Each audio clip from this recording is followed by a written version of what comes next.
Previously on Chaos Head Noah. This girl. Who was she? What kind of expression was on her face? What kind of expression was she making at me? What was she doing here? I had no idea why, but for some reason, I felt like I knew her.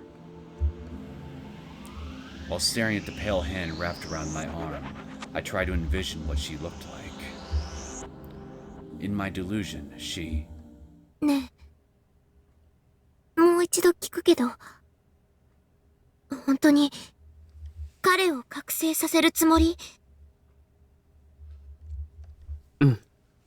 昨日チャットをしてみてはっきりした。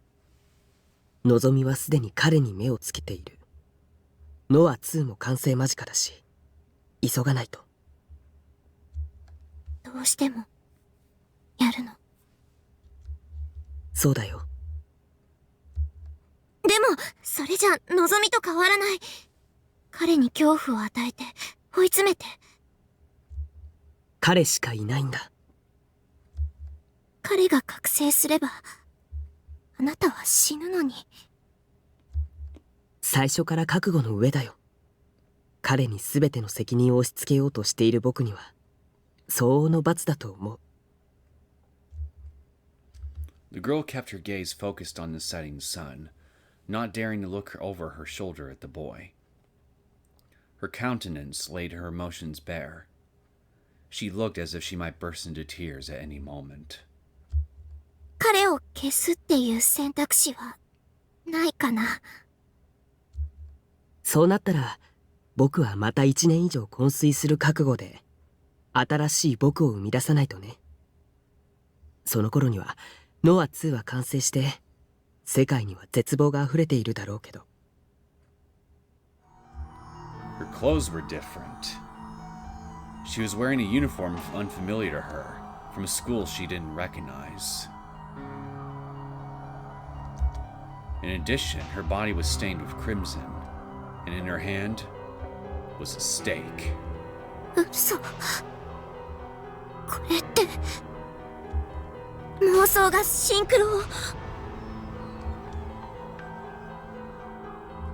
Someone's delusions had edited the scene around her. The gruesome corpse, her clothes, the rich scarlet blood. Was any of it real? 違う。It couldn't possibly be real. There was no stench of blood. She couldn't feel the icy chill of the metal stake in her hand. She put her hand to her bloody cheek, and it came away dry.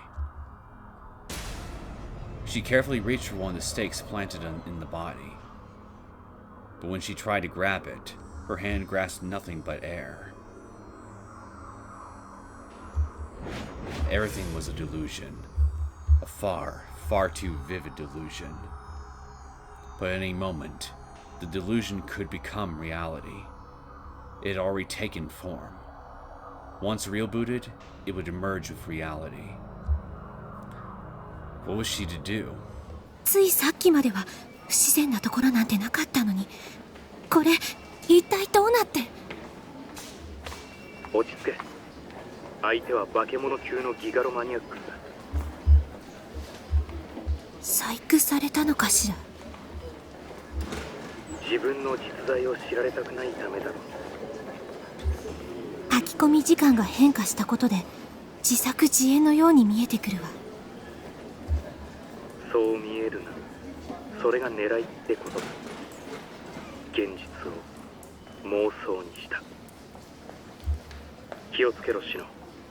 見られているぞ。奴に。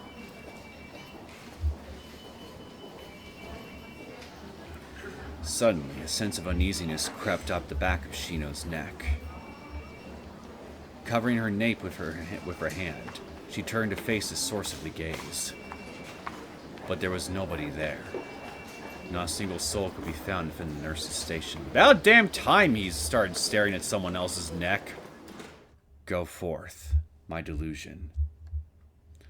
She fired her thoughts at the eyes of those gazing at her. Then, as if it had somehow been planned beforehand, Everyone blinked in unison. And then, all at once, the room's frozen atmosphere thawed. Rimi looked around the room once more, and then a smile formed on her face. おはよおはよう、咲畑。おーっす。リミ、朝っぱらから声大きすぎ。もっと静かに入ってこいよな。One after another, each student spoke to her like they had always known her. Even though, until mere seconds ago, they had never seen her before. But it was different now. Rimi had planted delusions into them. Delusions that soon attained mutual recognition. 二人とも殺しちゃうか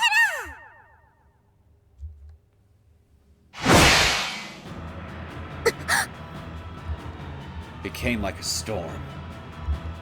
The sheer speed at which she charged at me was simply inhuman. I was taken by surprise. Orihara-san's D-sword came down on me like a stake being pounded into the earth. I immediately jumped back, but the impact was so strong, I was blown back anyway. I somehow managed to land on my feet. Next came a horizontal swing. I tried to deflect it with my D-sword. But I failed. I ended up taking the blow head on. My arms went completely numb. 死ね死ね。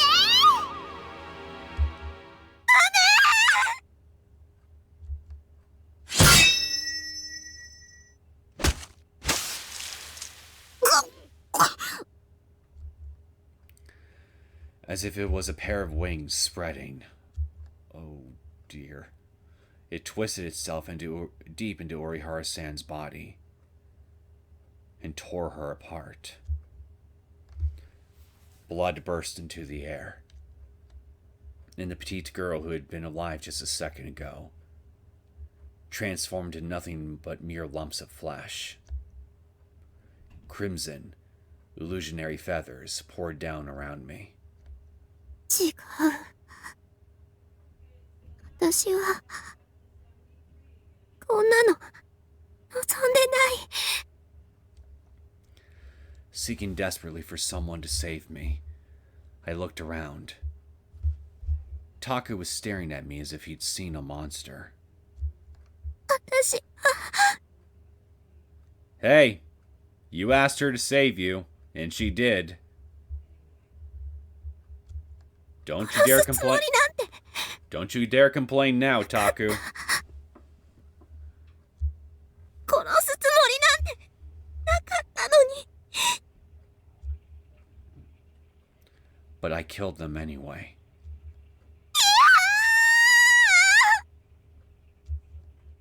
ここどこかな。え？あなたは誰？ Huh? Rimi was acting strange. リミ？どうしちゃったの？リミ？リミって誰だろう。私かな。私リミじゃないよ。何言ってるんだよ。しっかりしてよ。 Amnesia brought on by pure shock?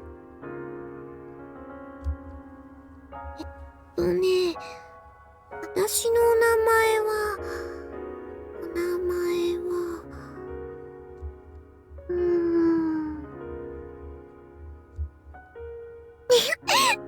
ないや。嘘でしょ。嘘だよね。 She wasn't the same girl who told me she'd stay by my side. The girl whose kindness had enveloped me. She was completely different now. こんなの。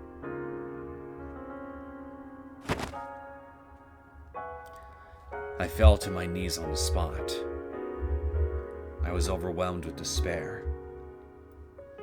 As Rimi clung to me playfully, she peered at my face curiously. Her eyes were so serene, so beautiful. Purity overflowed from them. Purity that I couldn't stare back into. In a way, we were lucky that Sena's and Kosubi's corpses had disappeared. But if Rimi was like this, who's supposed to protect me now? And so it continues. Greetings, my name's Neosekken, and welcome back to my Let's Play of Chaos Head Noah. So, this is going to be pretty interesting. How exactly are we going to protect ourselves when virtually every single person that we could reach out to, most of all Rimi, has effectively been completely incapacitated? Not only that, but we got an amnesiac Rimi on top of our hands to boot. I don't know how Takumi is going to help her out with this problem. I mean, let's be real here. He's not exactly the most competent form of help that you could have in pretty much any situation ever that you can think of, at least until he gets his D sword. But before then, though, well, a bag of bricks would pretty much be more useful than he would be 9 times out of 10. So yeah, I'm pretty interested to see how this is going to play out. How bad are things going to get before, well, yeah, I don't know if Rimi's ending is going to be in any way good, bittersweet, or just plain suck. Might as well just leave it up to a coin toss as far as I'm concerned in regards to just what the general mood of this whole thing's going to end up being. But so far, I will admit, we're not exactly off to a great start. Anyway, enough jibber-jabbering from me. Let's get right into it. Rimi, not that I knew whether or not to even call her that, had genuinely lost all her memories. Or, I suppose you could say this Rimi didn't have memories at all. A distinction without a difference, Takumi. 私はリミって言うの？うん。そうだよ。咲畑リミ。咲畑リミ。そうなんだ。From the way she talked, you wouldn't think we were talking about her literal name. あなたは？お名前なんて言うのかな？僕は西條拓海。 Having to teach her something so basic, like day one stuff, was just... Thinking about where this was going to lead just left me feeling even worse than before. 西條拓海。タクだね。え？タク。 Interesting that she gravitated toward that nickname of his. It was the same. Her nickname for me was the same. ねえねえタク。あのね、私ね、手がベタベタしてるの。From Sena and Orihara's blood, I assume. The dried blood on her hands clung to her skin. Yup, called it. The dark red discoloration on her was Kosubi's blood. Or at least she should have. No, not. Yeah, now I think about it. She didn't actually draw any blood off Sena. That's right. It was just exclusively Orihara. Her corpse had vanished, but her blood still remained. ベトベト。やだな。 Not many people do. Rimi looked pretty sad as she stared at her hands. I was reminded of Kosubi's smile, and was hit with a horrible ache in my chest. Trying my best to hold myself together, I got a wet towel ready for her. ねえねえタク。あのね、私ね、手がベタベタしてるの。 From Sena and Orihara's blood, I assume. The dried blood on her hands clung to her skin. Yup, called it. The dark red discoloration on her was Kosubi's blood. Or at least she should. No, yeah, now I think about it. She didn't actually draw any blood off Sena. That's right. It was just exclusively Orihara. Her corpse had vanished, but her blood still remained. ほら、手出して。 When I told her that, Rimi timidly held out both of her hands. Using the towel, I started cleaning the blood off them. Every time I glanced at it, the previously white towel got redder and redder. To make sure I got it all off, I had to scrub kind of hard. I wiped away the blood, making sure to get even between her fingers.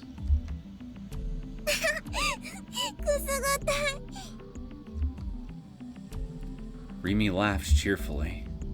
She must have had no idea why she had blood on her hands. Yeah, you think? I mean, she's got amnesia, so naturally she would not have any idea.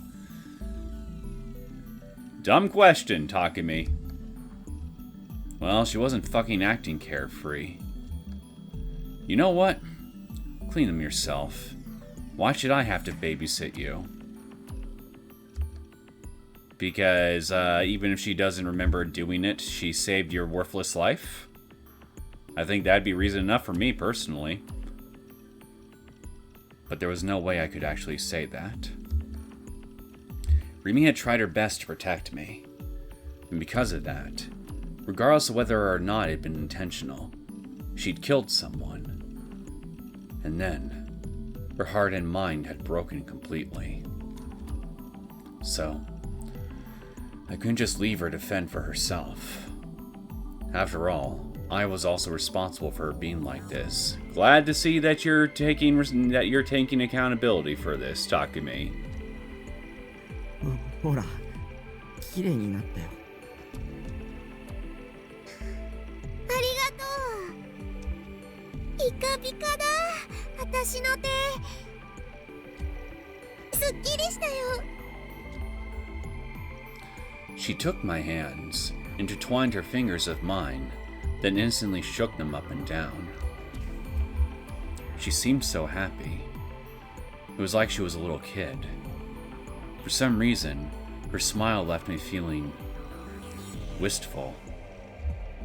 ねえ、リミ。君は僕を守ってくれる？ You're seriously asking an amnesiac to protect you? Really? Takumi. Takumi! You're killing me! Again! 守る？何を？僕を。私ね、よくわかんない。でもね、タコは私のお友達だから、私に親切にしてくれるよね。No guarantees whatsoever, considering this is Takumi we're talking about. だからね、私、タコがいてくれてよかったよ。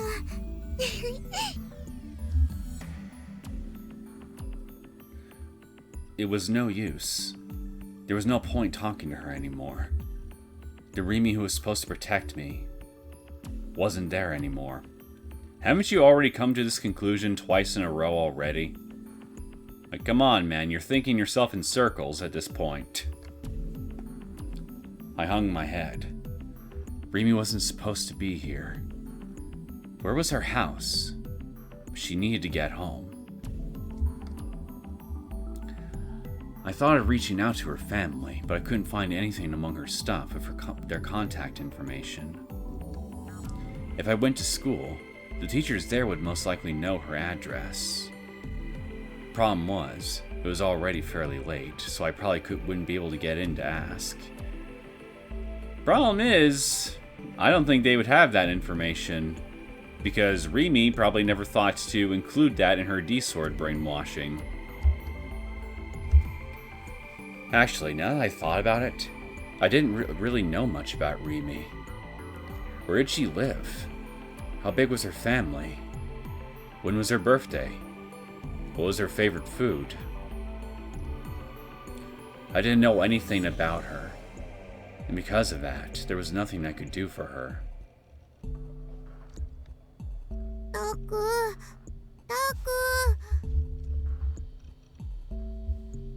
Rimi called my name as she pulled on the hem of my shirt. ねえねえ、タク。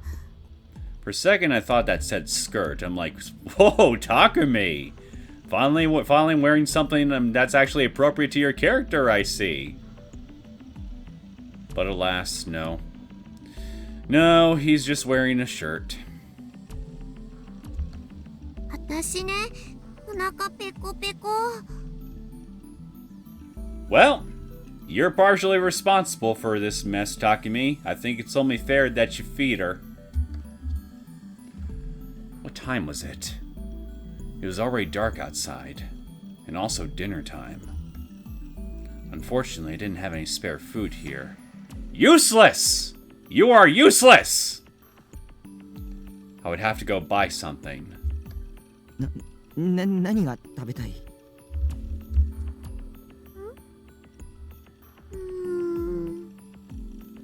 Now, this could be a problem. If her amnesia also applies to a number of food items, even generic ones, we're just gonna have to probably guess our way through a lot of this stuff, huh?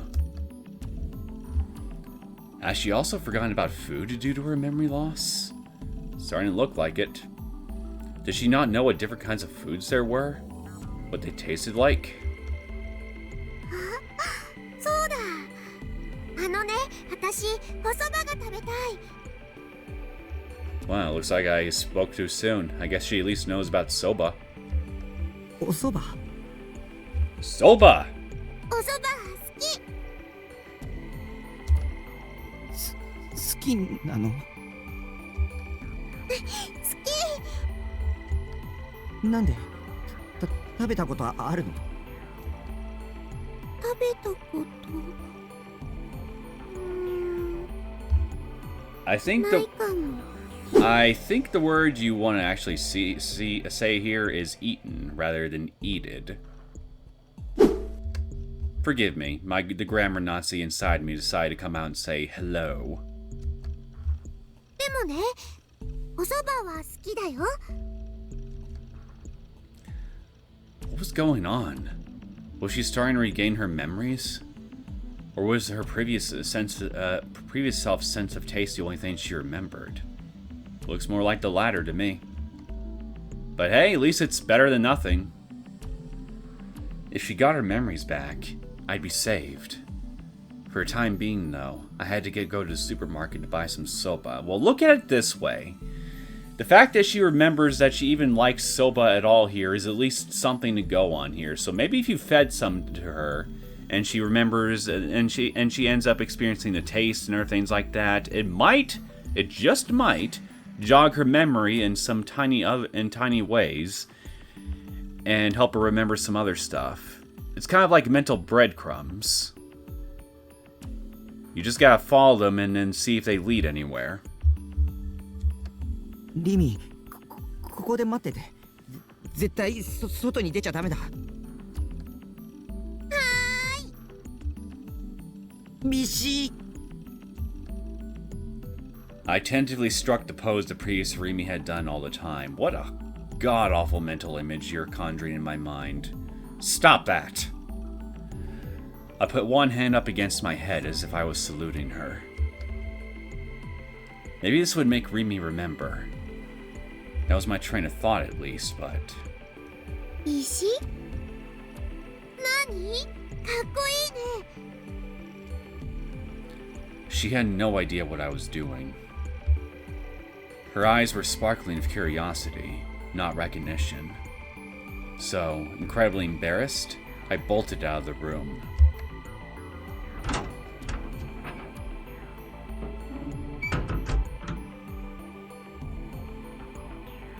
That really was shameful, Takumi. How could you think of doing that? Subjecting me to that mental image of you channeling Rimi. Of you saluting! So uncool. On the way to the supermarket, I checked to see if the police were around or not. Just as I thought, Sena and Kosube's corpses had disappeared. If there were any police around, then it was possible that there had been witnesses. But if there weren't, then that would mean no one had found them. Well, it's thinking about it now, it could be possible that a couple porters that might have been on standby probably used their backpacks to temporarily brainwash any nearby passerby around where your residence is, and basically block out their ability, and basically either make them leave the premises or block out their block their perception somehow, so that NOZOMI people could come in, clean up the messes of Sena and Orihara's corpses, and then leave, then turn off their porter backpacks, and then anyone who happened to be within the surrounding area would be none the wiser as to anything odd that may have actually happened, like 2 high school girls being slaughtered. At least that's what I speculated and probably happened. In other words, we might have had some time before we found out. Of course, I wasn't just wary of the police, but Shogun too. He could show up completely out of nowhere at any time, so I paid extremely close attention to any shadows where he could have been lurking in. Thankfully, I didn't feel God's gaze at the moment. But even then, I still didn't want to go out at night. The darkness scared me. Bring a flashlight! And when I walked through the deepest parts of that darkness, I could faintly see the scene of the dead Kozubi and Sena start to form. Their bodies, mutilated and disfigured, slowly took shape.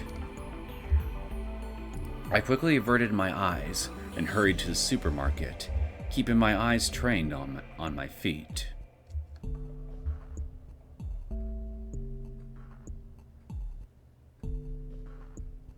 Once I got back to my base, I got the portable stove and started boiling the water for the soba.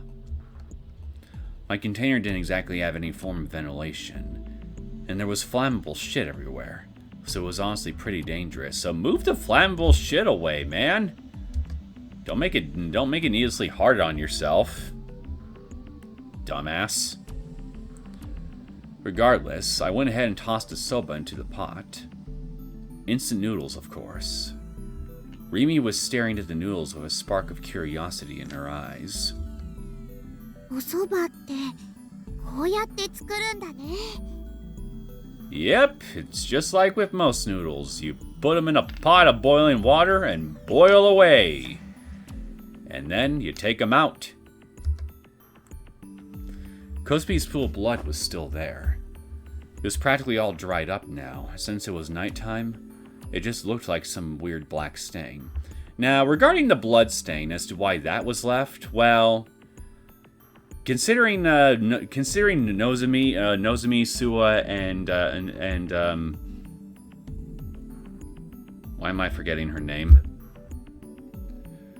Well, considering the bad guys' MO, I imagine that they probably left Orihara's blood there as a mental reminder and as another makeshift torture implementation for Takumi.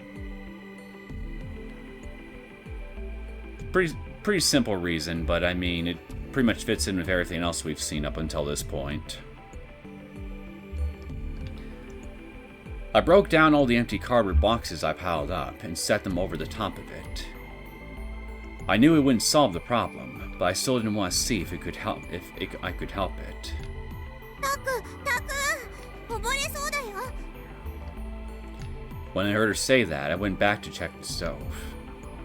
It was boiling pretty intensely, and it was on the brink of overflowing. But instead of doing anything about it, she just kept saying, "Whoa! What do you expect her to do about it? You're the chef here." 火を消して。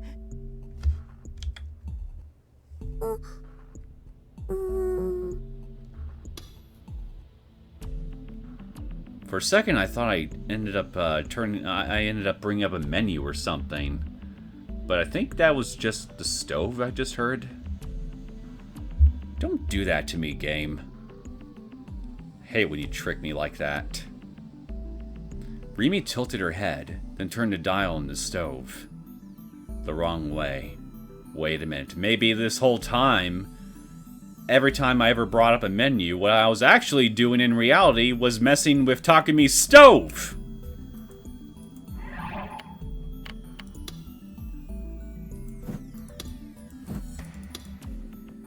How about that? Turns out, in regards to plot twists, I've actually been spending over 80 plus hours on this one game cooking soba noodles. Now that's a plot twist, if I ever seen one. Or should I say, in this case, a knob twist. As in a stove knob. Oh, brother, this guy stinks! I'll show myself out now. Rimi tilted her head, then turned a dial on the stove. The wrong way.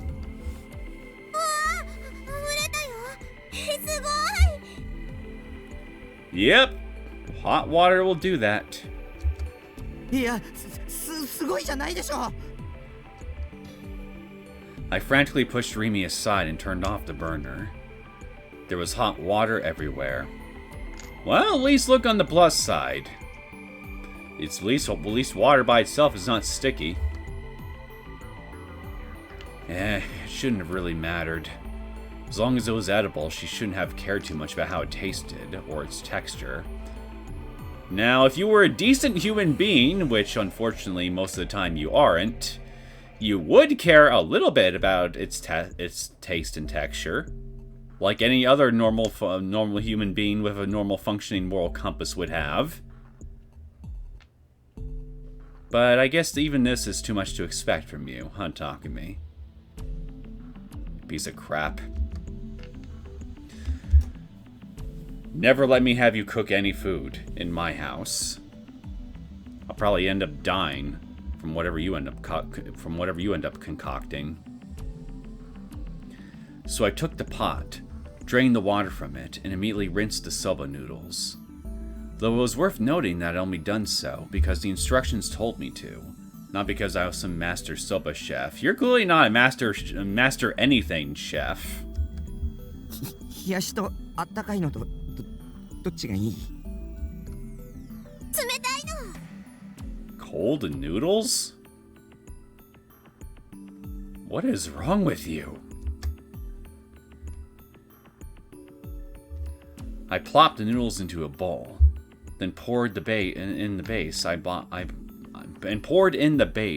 it as well. All I had for toppings was some green onion. I chopped it up to make a decent garnish, and then it was ready to go.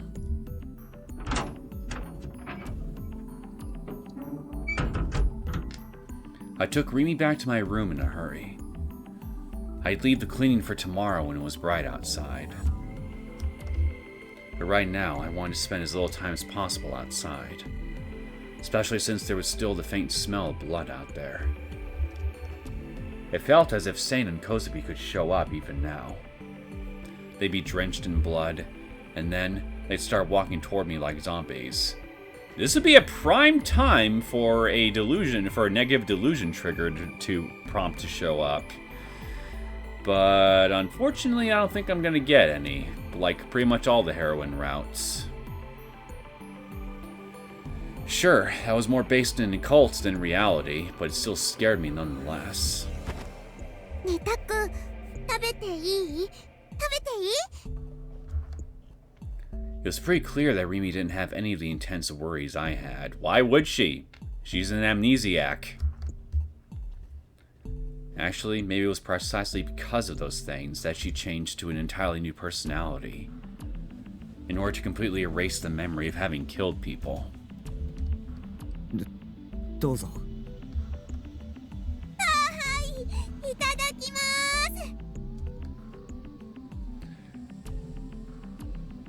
She then grabbed the chopsticks I'd given her.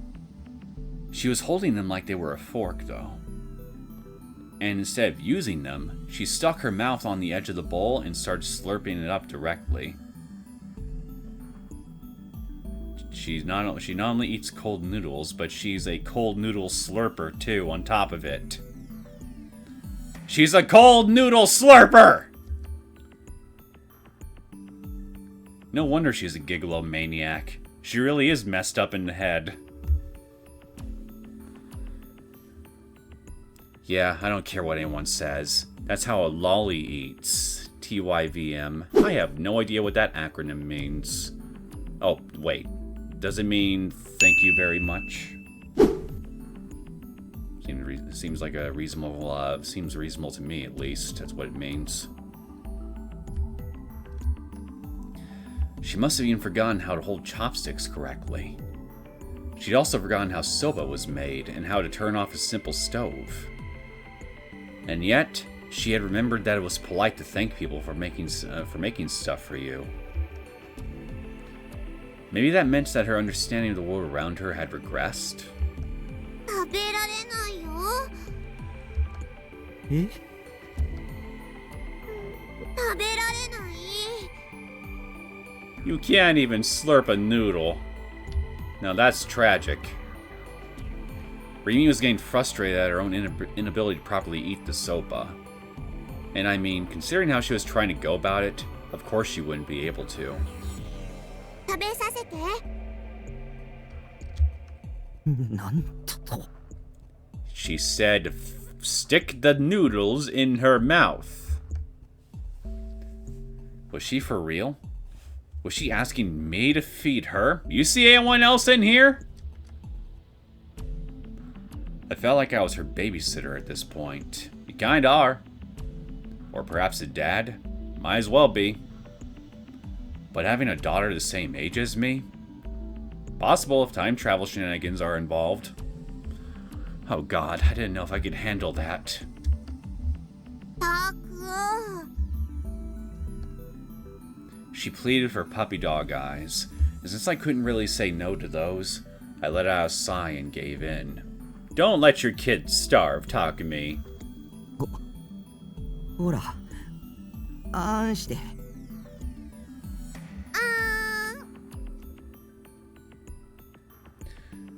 Rimi took the soba I was holding out to her in her mouth, and started chewing it with a smile on her face. She seemed to really like it. おいしいわ。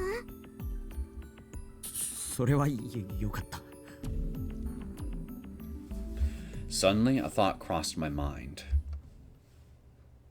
A laid-back, relaxing life of a 3D girl. That was definitely what I was looking for. Well, unfortunately for you, there's lots of people around that want anything but a peaceful life for you.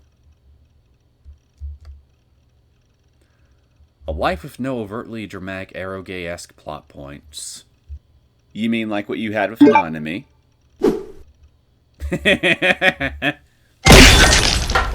Not having to worry about the heroine's emotional baggage. Not having to worry about having feelings for each other, yet being too afraid to speak up. And not having to worry about getting dragged into a murder case. Correction, NOZOMI's route and Ayase's. Because if memory serves, nothing. Wait, actually, yeah, there was that one scene in Sena's route beneath the rubble that I guess you could say in some context could be eroge-esque, but past that, nothing else really comes to mind for her. Nothing with Yua either, but just plain anxiety-inducing terror.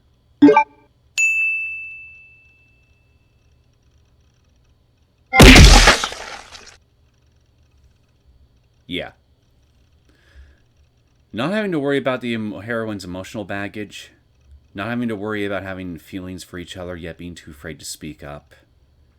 And not having to worry about getting dragged into a murder case. A life that you wouldn't find in books or video games. And yet, I had a feeling that's what I really wanted. Have you? You can find lives like that all over the place in books and video games. They're not that hard to find. Maybe you should stop playing nothing but eroges for once in your life and expand your horizons a bit, Takumi. And that very life was actually unfolding right before my very eyes. Not only that, but Rimi was here with me too. Being honest with myself, Rimi was cute, that she is. She also said she would protect me. And I too wanted to stay with her forever if I could. But this was all fake. A lie. This life wouldn't last. And Rimi wasn't Rimi. Our time would be far too short-lived. Far too fleeting. The thought of it made me feel sad. Wistful. And empty. 戻ってきてよ。リミ、本当に戻ってくれ。I couldn't help but whisper those words. メールだよボケナス Ever the mood killer, huh, Seiratan? I was taken by surprise. I heard Seiratan's voice come from my PC. I just received an email from someone. I bet I know who. Was it from Shogun? I had a bad feeling about this. This couldn't be good. I didn't want to look. 僕を見るな。I felt the gaze. Someone was looking at me. It felt even more evident than usual. But I looked around me. There was no one besides me and Rimi in this room. My hand had stopped, and because of that, Rimi was fighting hard to try and wrestle the soba into her mouth. She wasn't looking at me, which meant that there was no one else it could have possibly been. I didn't even need to ask, whose eyes are those eyes? Groaning, I headed for the PC and checked my inbox. I'm just picturing Takumi getting up, still holding the chopsticks with noodles being pinched in between them, and Rimi following close behind, trying to eat the noodles off the chopsticks, but failing because he won't hold still. Groaning, I head for the PC and checked my inbox.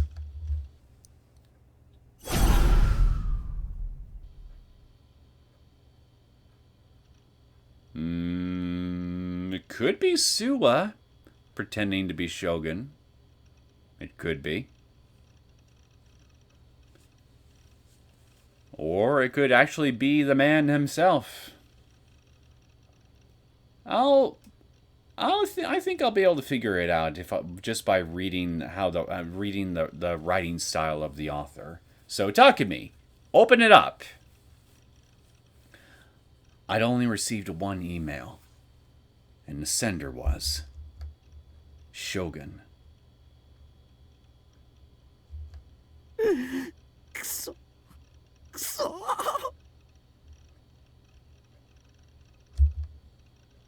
What was he plotting now? Was he going to kidnap NOZOMI for real this time instead of just faking it?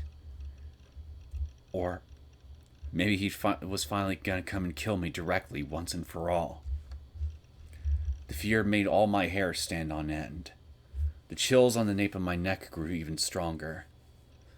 I didn't feel any good, and my head was starting to hurt somewhat. Don't look at me. With trembling fingers, I clicked the mouse and opened the email.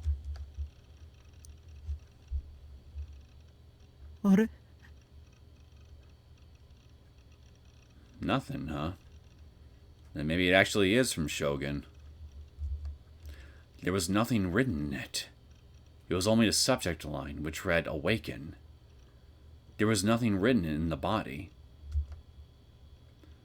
Awaken. What did he mean by that? Was he telling me to awaken as a Gigalomaniac? You had to be fucking kidding me. Oh. バカにして I had a feeling he said something similar the first time we'd met. 僕を怯えさせてそんなに楽しいか I was angry, but at the same time, I wanted to fend off the fear lurking deep inside me. I hit the keyboard hard with my hands. For a second, I thought hand said head, and I'm like, now that would have been funny if he actually did that.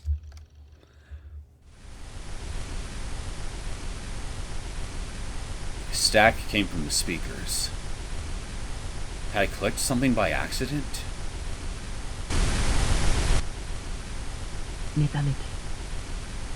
もう時間がない。I heard something. Mixed in with all that static. I heard something. I hurriedly checked my PC. The MP3 player wasn't running, and there weren't any videos playing in my browser. I thought maybe Shogun's email had included some kind of virus, but there were no files attached to it. 時間がないんだ。 Again. I heard it again. It was getting hard to breathe. Drops of sweat ran down my forehead. Oh, I could just turn off the sound. If I did that, I'd stop hearing this extremely weird static. I opened the sound settings on the bottom right corner of the mouse. Then, I checked the option to mute everything in the volume mixer. Once I did that, I wouldn't hear anything. I wouldn't have to listen to that static, or anything resembling a voice within the static. I was extremely tired. Freaked out. But of course I was. It had only been 2 hours since 2 people I knew had died right in front of me. Not to mention the weird stuff I'd seen at the hospital when I'd gone to visit Ayase. Hazuki! That was her name. Couldn't remember her name earlier. Or the strange calls from NOZOMI. So I just had to be mishearing something amid the static, right? 目覚めて。 A voice 時間がないんだ。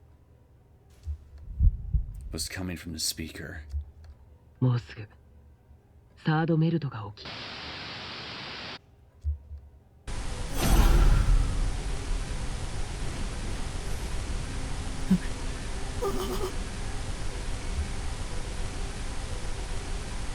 I clearly heard it.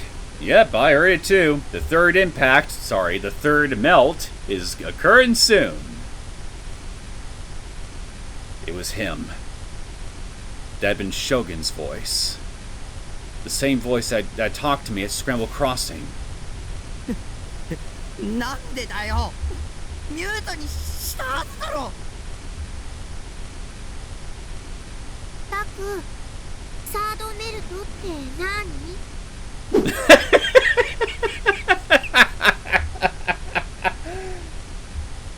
Well, there is a medical term for it, and it's called diarrhea.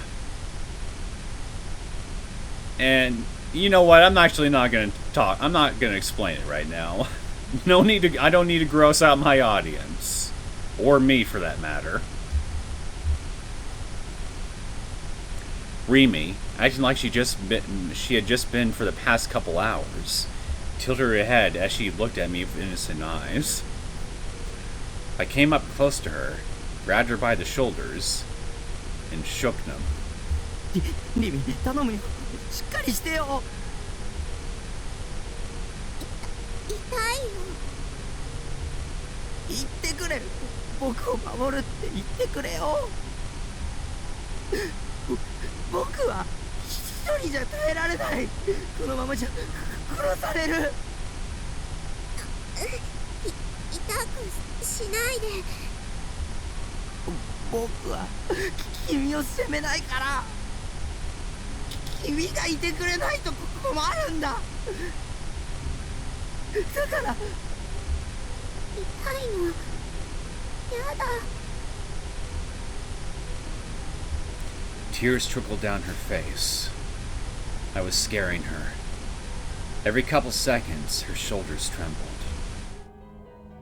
I slowly let go of her. 頼むよ。目を覚まし。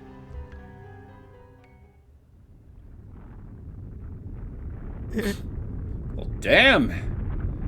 When you said the third melt was going to occur soon, I didn't think it'd be quite this soon. He was not kidding, clearly. The floor started shaking violently. An earthquake? It was bigger than the last one.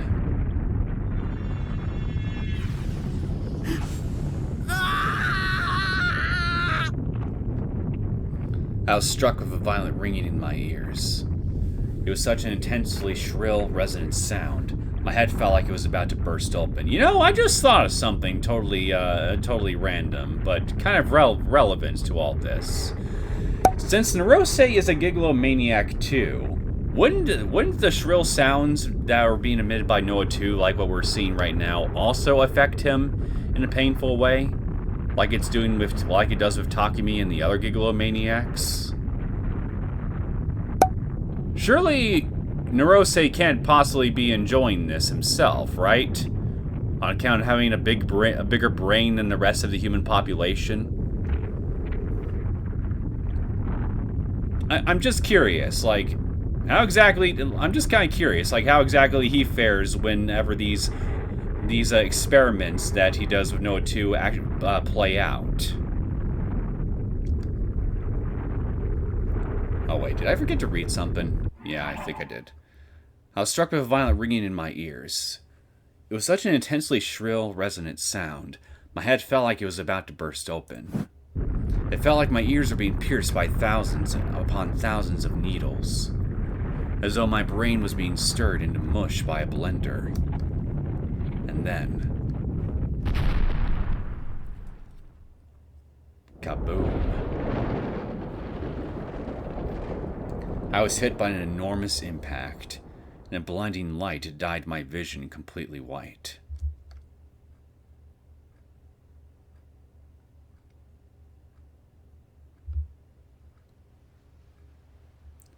I was awash with an elusive feeling of being immersed in lukewarm water. The waves gently rocked me back and forth as I drifted along its surface. Oh, it's this blue sky. As I opened my eyes, a vibrant blue sky spread out before me. It feels almost like I could fall into it. It was a rather strange sky. The sun was nowhere to be seen. Even though I was supposed to be in my room, even though it was supposed to be nighttime, when could I have possibly gone outside? When could it have possibly turned to day? With the last earthquake, I've been out for more than an hour. Maybe this time, I'd been unconscious for the entire night, I thought to myself. I remembered the earthquake's tremendous impact. Yet another elusive feeling hit me, like the tremors were resonating with the very blood coursing through my veins, threatening to burst open from the inside. Maybe this was heaven? Maybe I died in that earthquake. Heaven, huh? There was no way an otaku freak like me would go to heaven. I'm sure at least 70% of otakus probably at least have a chance of reaching purgatory, if nothing else, if you believe in that sort of thing. Surely otakus by default don't deserve some lonely pit of hell. Otherwise I'd be fucked. I wasn't even mentioning how I hadn't been able to save my own little sister. How I'd been the worst possible brother to her. How I had to make Rimi kill Sena and Kozupi. Hell would be a far more fitting place for someone like me. Although obviously I'd choose heaven if I could. My body didn't feel quite right. I was being overwhelmed by a sensation of walking on top of a fluffy cloud. I couldn't quite understand it. But regardless of how I felt, I forced myself to get up.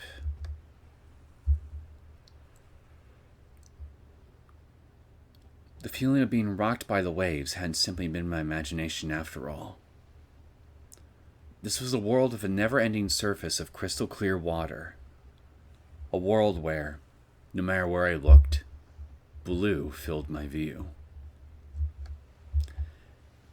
And I had been right in the middle of it, lying down. Where was I? Was this really heaven? But I felt like I'd seen this scenery before. あの空はどこにあるの？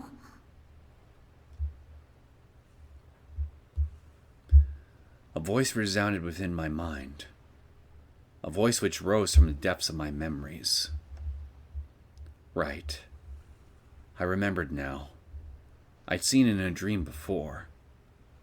Rimi had been there. I talked to her as she looked up at the blue sky, her face clearly one of holding back tears. Was I seeing the same dream as I had back then?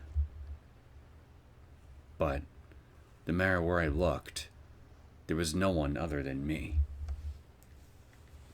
There was no one here. Not even Rimi. It was far too reposeful. Rimi.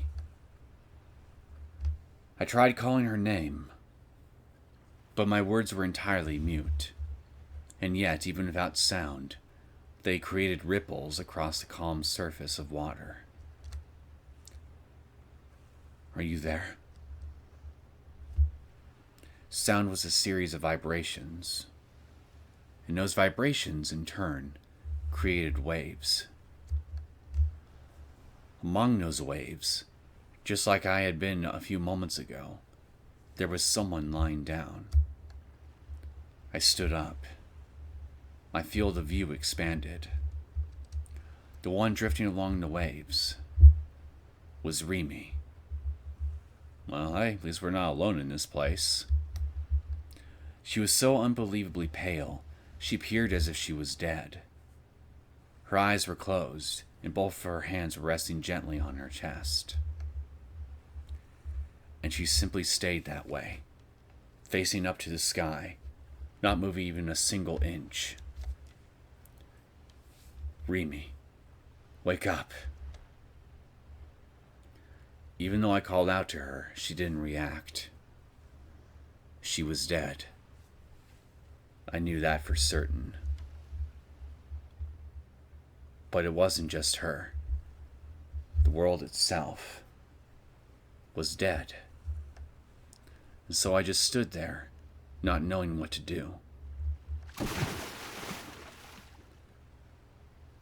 Right at that very moment, Rimi's prone body gradually sank beneath the surface of water. As soon as I realized what was happening, she was already completely submerged. How was I standing on top of water at all? I wondered. 'Cause you're Jesus! Curious, I fixed my gaze below the water's surface. Beyond it, there was only darkness. The sky was so bright, and yet, even though the water was so clear, below it, there was only an eternal darkness that seemed to swallow all. And Rimi, still lying on her back, was slowly sinking farther and farther into its depths. I had to go after her. I needed to wake her up. Didn't you just confirm that she was dead? But as soon as that thought crossed my mind, even though I had been able to stand on water until then, all support suddenly disappeared out from under me. Looks like your divinity has left you, Mr. Christ. Hope you know how to swim.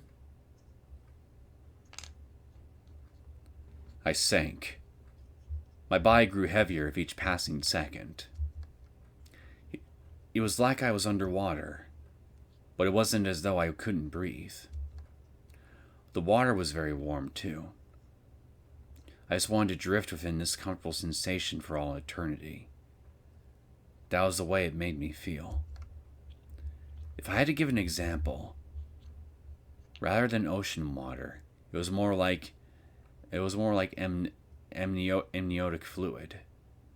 This very well might have been how a fetus felt inside its mother's womb. I thought the darkness continued forever, but in truth, there was a bottom to it. It was so dark, I couldn't even see my feet. I simply felt an odd, sticky sensation on my soles. I stood in the middle of the darkness. When I looked up, I found I could no longer see the surface. That blue sky, too, had been veiled completely by the darkness. The sole source of light was a single ray that descended down from above like a thin thread. Much like a spotlight would, it pointed to a single place. And yet, unlike a spotlight, there was nothing beneath it to be illuminated. It only lit up a meaningless spot. Nervously, I stepped into the light. It was ever so faint and gentle, but the moment I bathed in it, my chest began to ache. What was this sensation? It felt almost as if I could cry at a moment's notice, as if my heart itself was being rended. That was the sensation that overtook me. Where could Rimi be right now after sinking all the way down here? Relying on the faint light source alone, I made my way out from beneath the spot of light and searched the darkness. Soon, my toes hit something soft and yielding. I kneeled down, and this time I tried touching it with my hand. What I felt was so cold, it was capable of freezing my very fingertips. Little by little, my eyes adjusted to the darkness, and before long, I realized something. I was touching a person lying collapsed on the ground. Rimi. Wake up. I tried shaking her. Rimi, wake up. But there was no reaction. She wasn't breathing. Taking her feeble hand, I measured her pulse. She was dead. She had no pulse whatsoever. Dismayed, I strained my eyes to examine the surrounding darkness, only to find that she wasn't the only one. Countless other Rimis were collapsed on the ground, almost as if this place were a burial ground. And every single one of them was dead.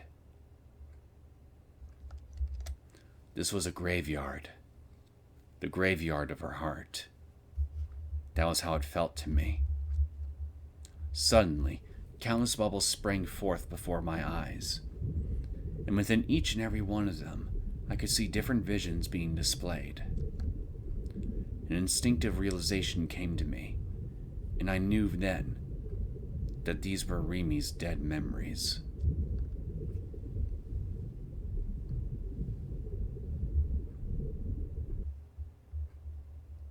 私の最初の記憶は、落ちてくる雨と空を覆い隠したどんよりとした雲。How long ago had that been? It was maybe around the time I was just an elementary schooler. Maybe 6 years ago? It didn't matter when it happened, for my memories were not continuous. In it, I saw my dad, whose head had been blown away, and my mom, who had been crushed completely by steel right next to me. Even though only a moment prior, we had all been celebrating inside the car, happy as could be about our family trip. An enormous truck had closed in on us, and before I even knew what was happening, the car I had been in had been completely flattened. I had been struck by an intense pain, and my consciousness began to grow blurry. feeling as if my very body was being torn apart. The sharp squeal of brakes played an endless refrain for my ears.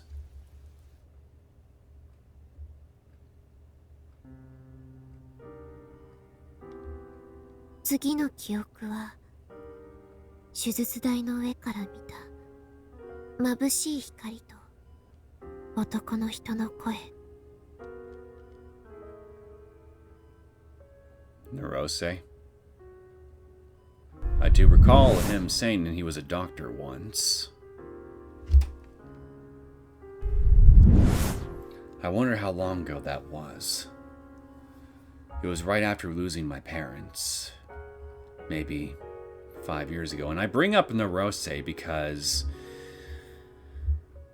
well, if Rimi was a victim of a car accident and she was rushed to a hospital, I mean, and Nerose was a doctor, to me it's just a simple matter of putting two and two together in regards to how the two of them must have first met. Rimi might have been a patient of his, right when he was still practicing medicine.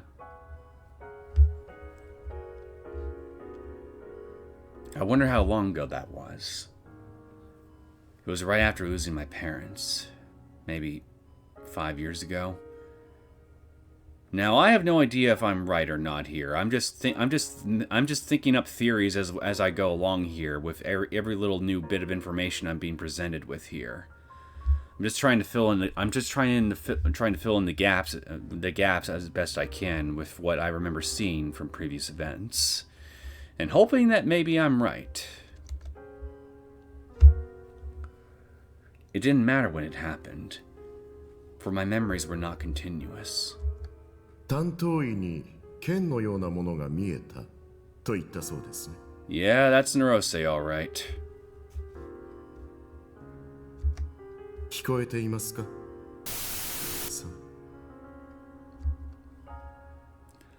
I had a feeling someone had called my name, but I can no longer recall what exactly that name was, for it was now a dead name.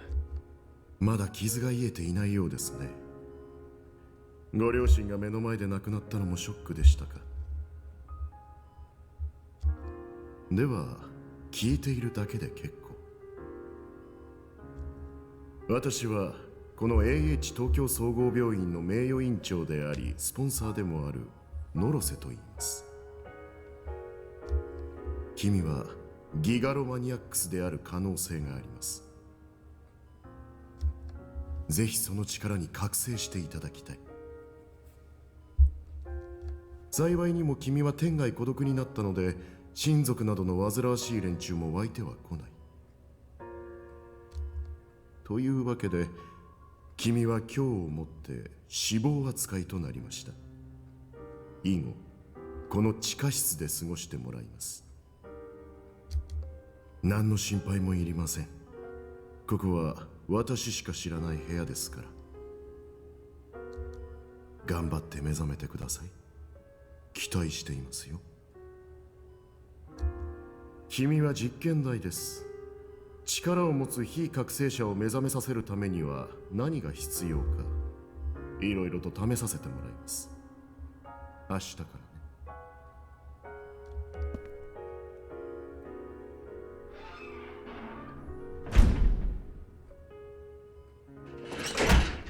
I like how how a theory I literally just came up with a mere minute ago ended up getting proven completely right within the span of yet another minute immediately afterward. Talk about a last-minute prediction on my part. Literally. I continued to stare fixedly at the lights hanging from the ceiling, for I hated the dark more than anything.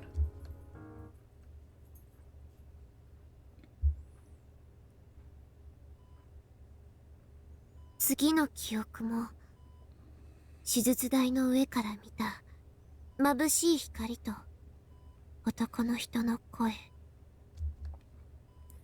I wondered how long ago that was. Having been locked in the basement, I had lost all sense of time. It didn't matter when it happened, for my memories were not continuous.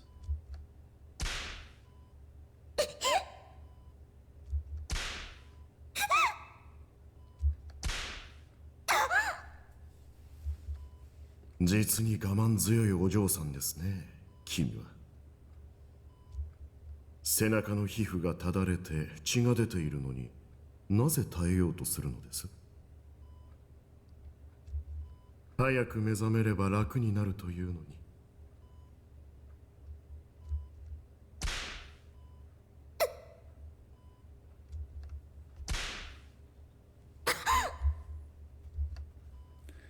I continued to stare fixedly at the lights hanging from the ceiling. For if I did so, my vision would be rendered paralyzed, and it would soon all be over without me having to see anything more.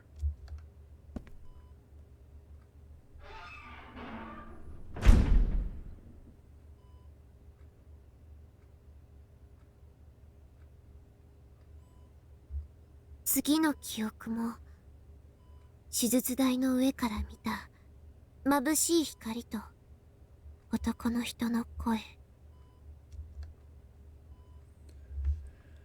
I wondered how long ago that was. Having been locked in the basement, I had lost all sense of time. It didn't matter when it happened, for my memories were not continuous.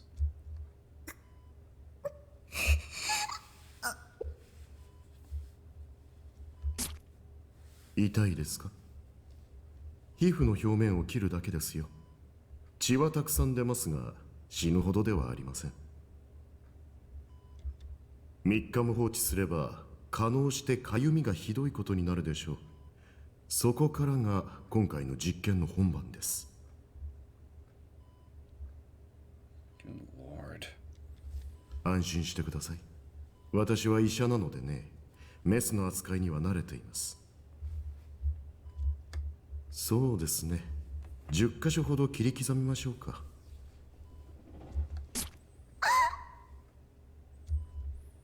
I continued to stare fixedly at the lights hanging from the ceiling. For if I did so, my vision would be rendered paralyzed, and it would soon all be over without me having to see anything more.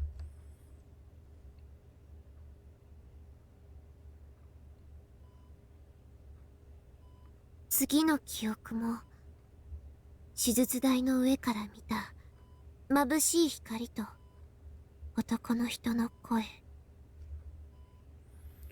I wondered how long ago that was. Having been locked in the basement, I had lost all sense of time.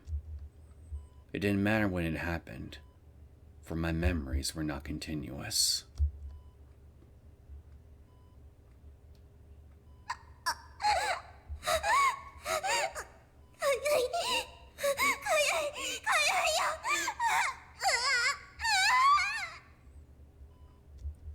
そうですか、かゆいですか。しかし、引っかくことは許しませんよ。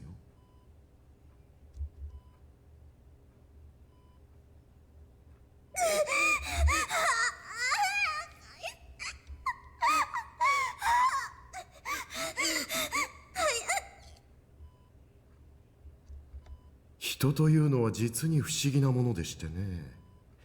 痛みは意外と我慢することができるのですが、かゆみはそうでもないのです。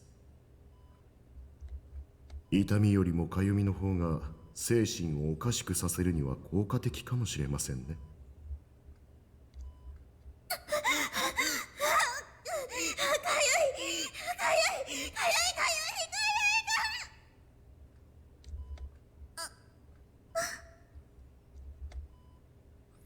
I continued to stare fixedly at the lights hanging from the ceiling.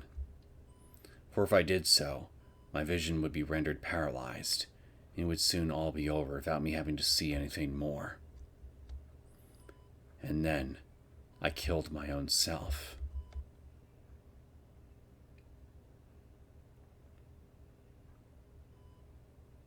次の記憶も手術台の上から見た眩しい光と男の人の声。I wondered how long ago that was. I had been locked in the basement. I had lost all sense of time. It didn't matter when it happened, for my memories were not continuous.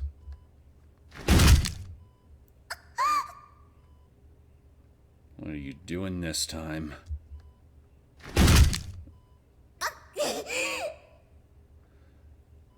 Whatever it is, I hope it doesn't involve a sledgehammer.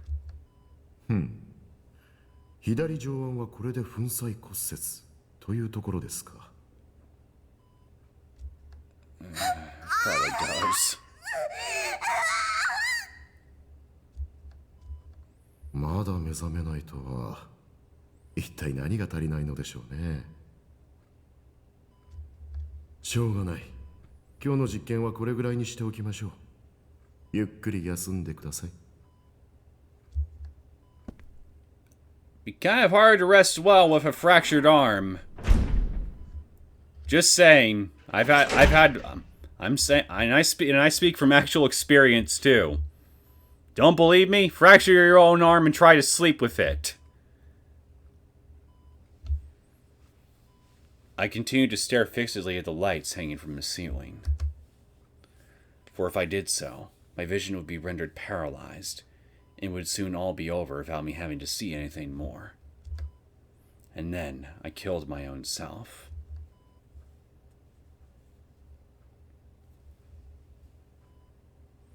次の記憶も手術台の上から見た眩しい光と男の人の声。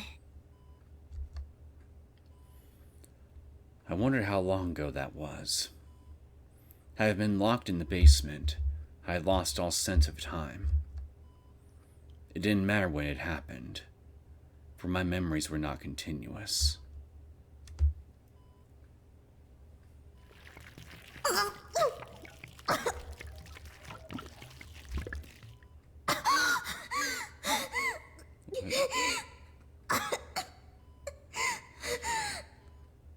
God, what are you doing now? ウォーターボーディングはアメリカ CIA がつい最近まで拷問方法として用いていた最も安易で最も効果的で最も苦しませることができる技術です。Dear.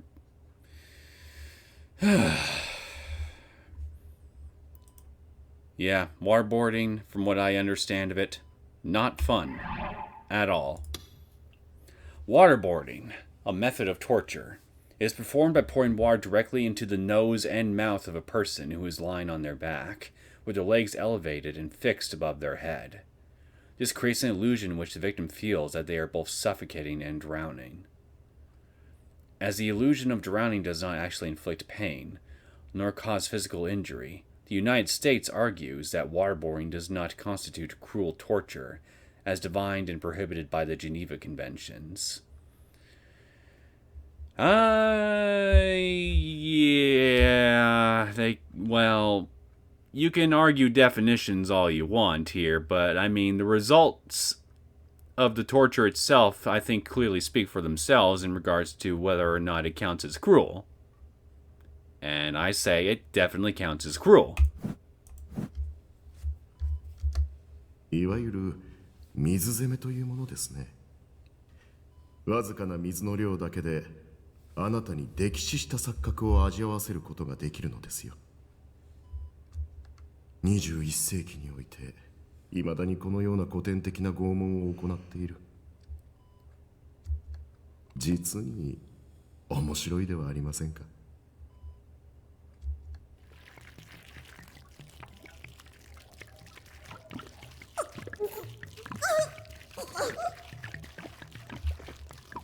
I continued to stare fixedly at the lights hanging from the ceiling. For if I did so, my vision would be rendered paralyzed, and it would soon all be over without me having to see anything more. And then, I killed my own self.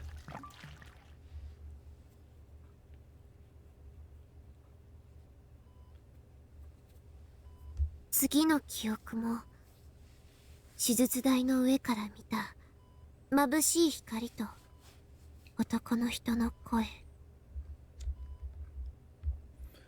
I wondered how long ago that was.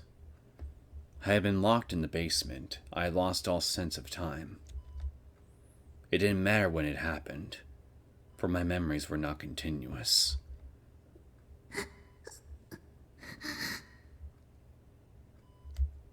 私は麻酔を扱うのはこれが初めてなのですが、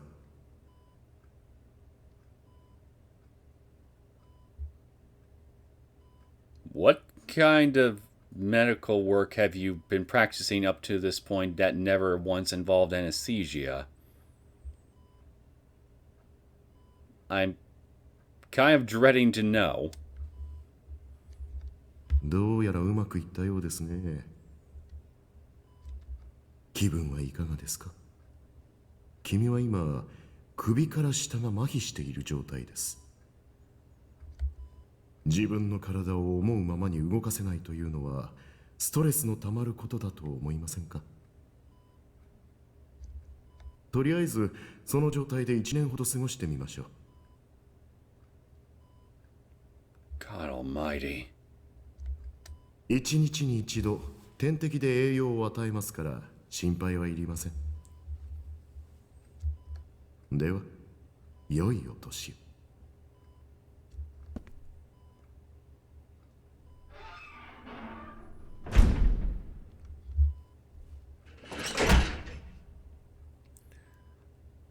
I continued to stare fixedly at the lights hanging from the ceiling. For if I did so, my vision would be rendered paralyzed, and it would soon all be over without me having to see anything more. As I remained there, I felt like I saw something amid the white light. Something that looked almost like a pair of wings. Her D-sword? And then I killed my own self.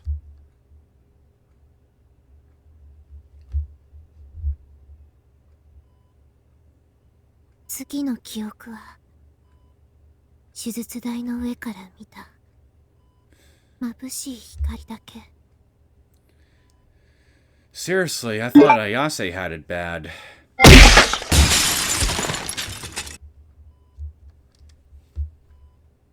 I wonder how long ago that was. Having been locked in the basement, I had lost all sense of time. It didn't matter when it happened, for my memories were not continuous.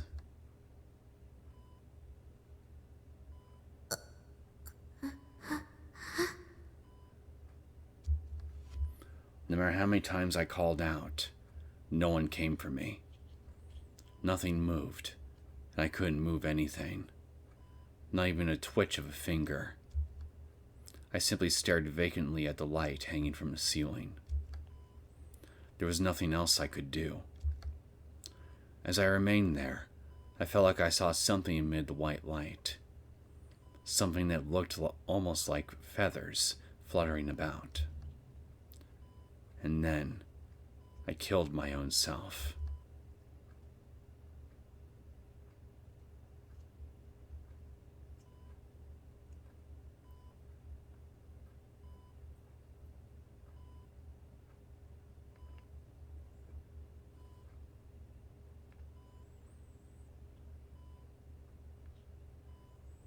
The 次の記憶も手術台の上から見た眩しい光だけ。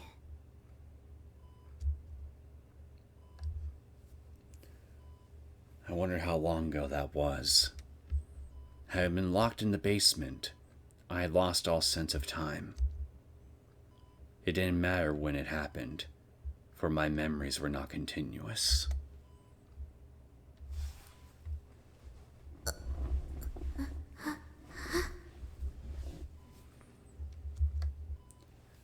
No matter how many times I called out, no one came for me.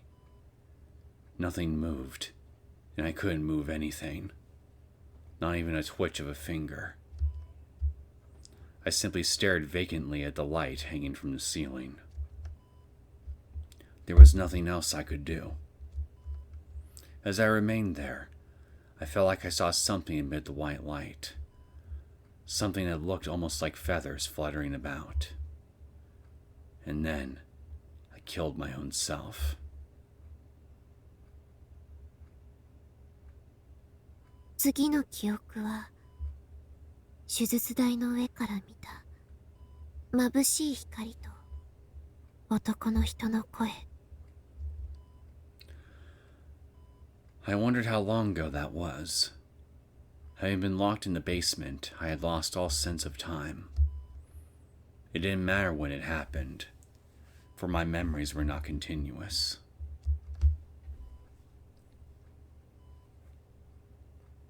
実に醜い姿ですね。1年もの間そこで横たわっていた気分はどうですか？己の糞便にまみれ、骨と皮だけの姿となり、尊厳を奪われた気分はどうだったのかと聞いているのです。ですが安心してください。殺しはしませんよ。この実験が始まってそろそろ3年になりますか。3 years of this shit. 私はね、君のことが愛おしくてたまらない。かけがえのない存在ですよ、君は。If this is how you treat people that you're fond of, I dread to imagine how you treat people you despise. ギガロマニアックスを強制的に覚醒させることはとても難しく時間がかかる。ですが、君には早く目覚めてもらいたいのです。期待していますよ。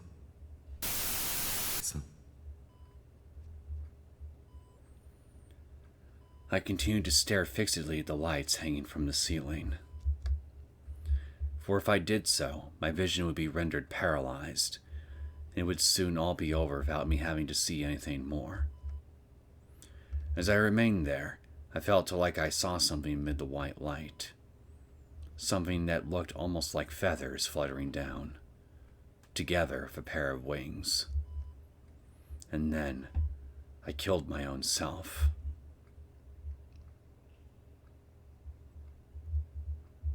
What number was my current self?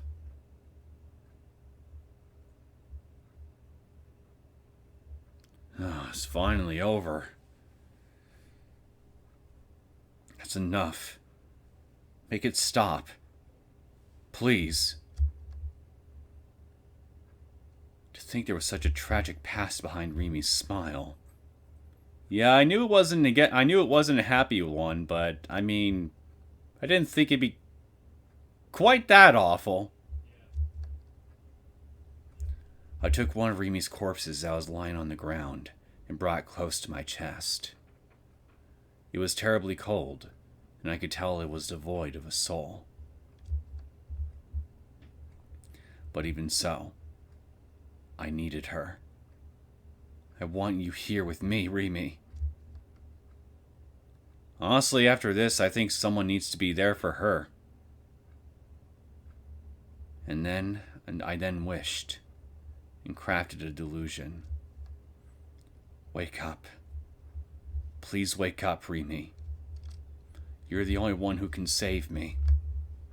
I know this is selfish of me, but I need you to protect me. I know this is presumptuous of me, but even though I'm a total loser, I feel like I can change if I'm with you. So please, wake up, Rimi!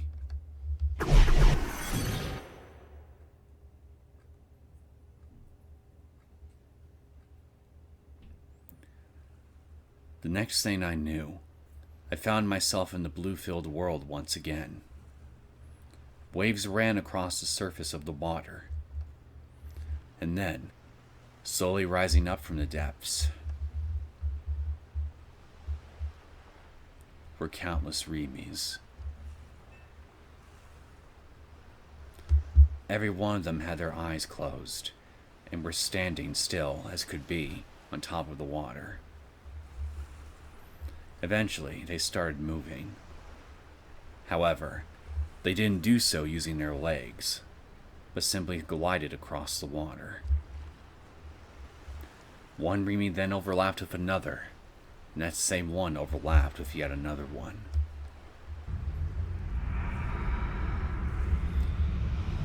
The Rimis are merging together.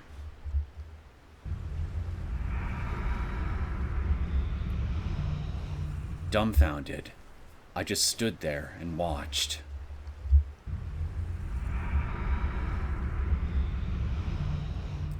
Eventually, there were only 4 of them left.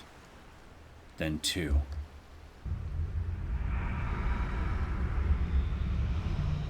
And then, the last 2 Rimis slowly melded together and became one.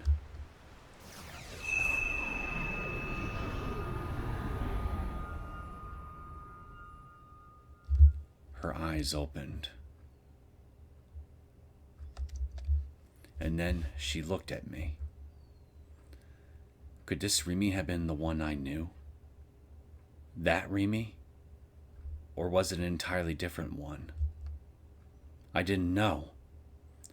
I was afraid to call her name, so I waited for her to say something.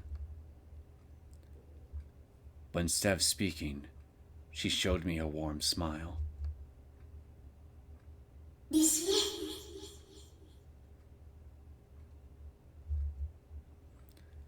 Raising her hand to her head, she struck her usual pose. Rimi. Rimiのため。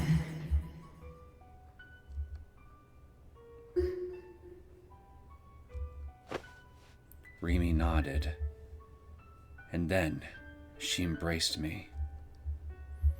I buried my face in her chest. The feeling of her soft, supple breasts spread across my cheeks.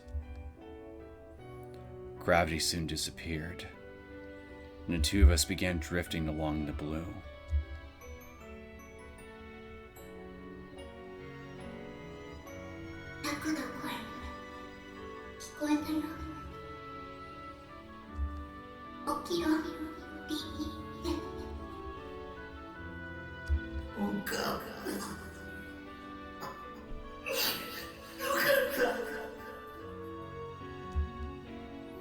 For still lying on the ground, Rimi held me as she gently stroked my hair. I couldn't describe how wonderful that felt. It was as if the very essence of all her kindness and warmth was enveloping me. It reminded me of how I felt when my mom hugged me back when I was a kid. How safe I'd felt in her arms. I wanted to stay like this forever, but at the same time, I wanted to confirm for myself that she really was Rimi, so I turned my head just enough to look at her face.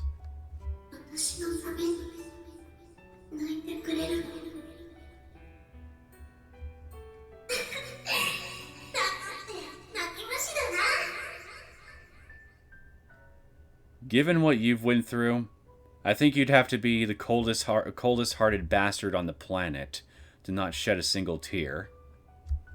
For you, I mean.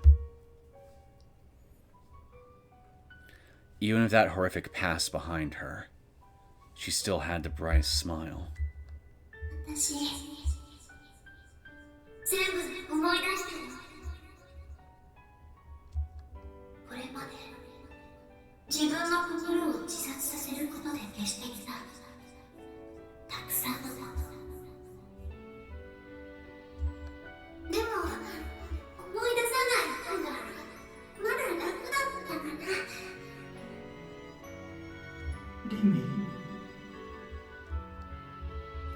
Rimi, despite looking like she was about to cry, still made an effort to show a smile. She entwined her fingers with my hair.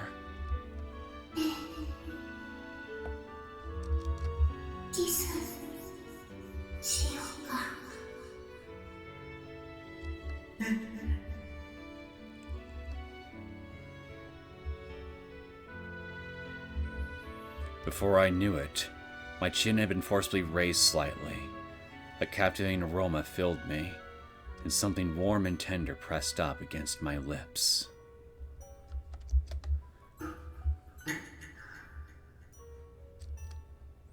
Right before me was her face. Her eyes were closed. I could feel her soft breaths. So, this was a kiss. So sweet and so pleasant. It felt like my brain itself was turning to mush. From just a kiss alone, my heart was filled with love for her. An otaku freak like me depended on her so, yet even still, desired her everything.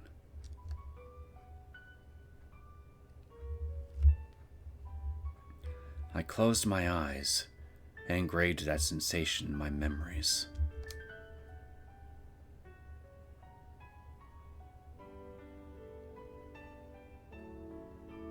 Oh, are we back in the land of the living at last? When I opened my eyes again, I was back in my room. Rimi was lying down on the floor, with me still in her embrace. Slowly, she parted from my lips. ただいま。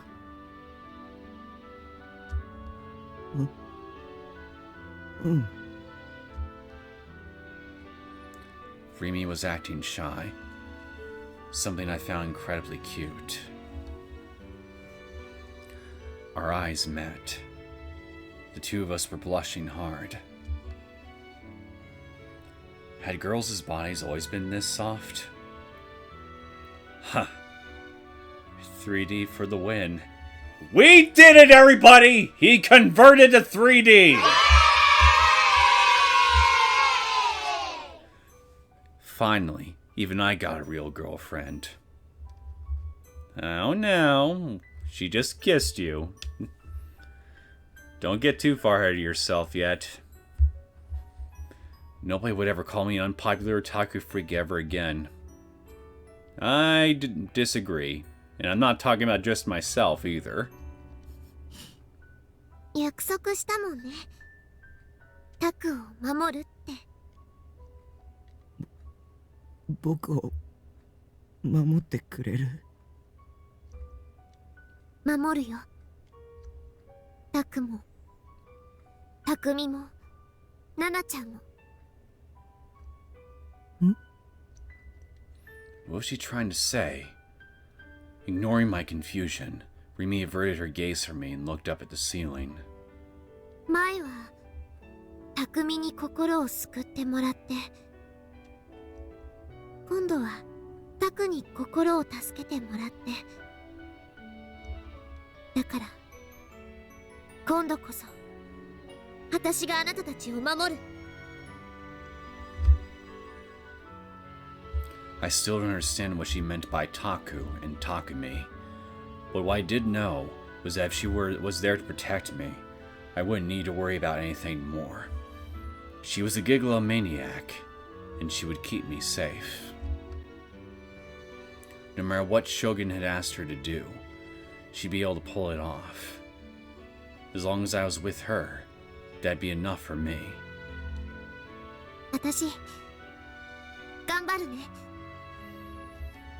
頑張って罪滅ぼしもするし、あなたたちからの恩にも報いるから。Atoning for her sins. Was she talking about what she'd done to Sena and Kosupi? But that had been legitimate self-defense. She hadn't had a choice, and that should have been how she thought about it. But what felt far more strange to me was how she'd said, "You both." Who else did she mean? Maybe you should try listening a bit more closely to the words that are actually coming out of your mouth. Her mouth, excuse me. Then you'd have your answer. だから今は眠って、タク。When you say sleep for now, it's a temporary sleep, right? And not the big sleep that you basically try to make him suffer through in every other ending that you're able to do just that. Courtesy of your D-sword through his heart.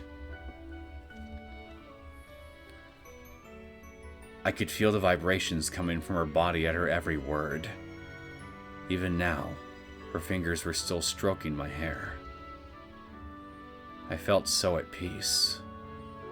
And so very sleepy. Reveling in the happiness of falling asleep in her arms. I closed my eyes.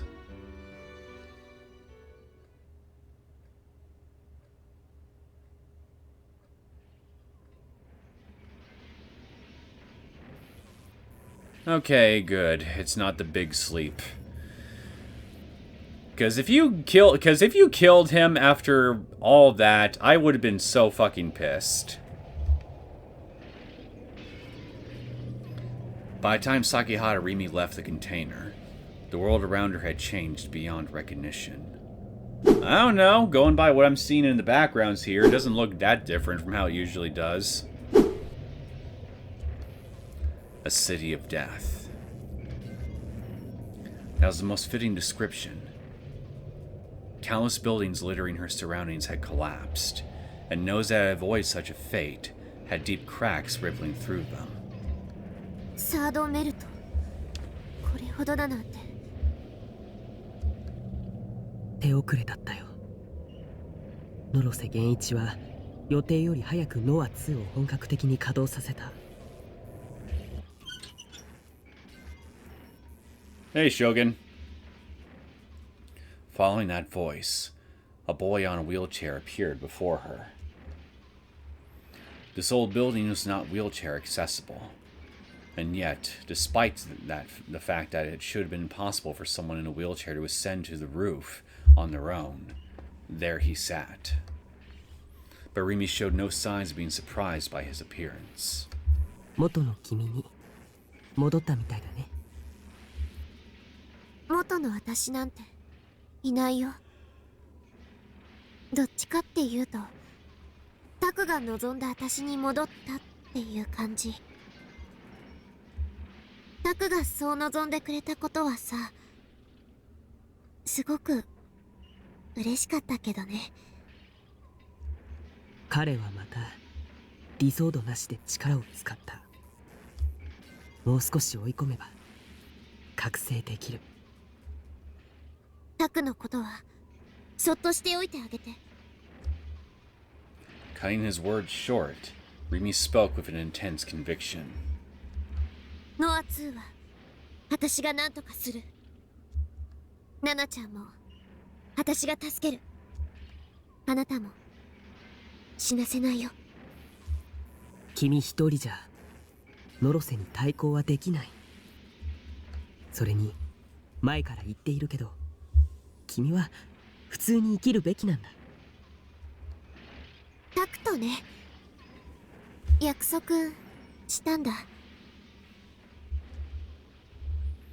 Looking up to the overcast clouds, Rimi gave a fleeting smile. 私がタクのこと守るって。だから行くね。ビシッ。リミ。Walking past the boy in the wheelchair, Rimi proceeded down the stairs. And the boy, deciding not to follow her, or rather being unable to, sank deeply into his wheelchair and let out a great sigh. 自分を犠牲にするつもりなの、リミ。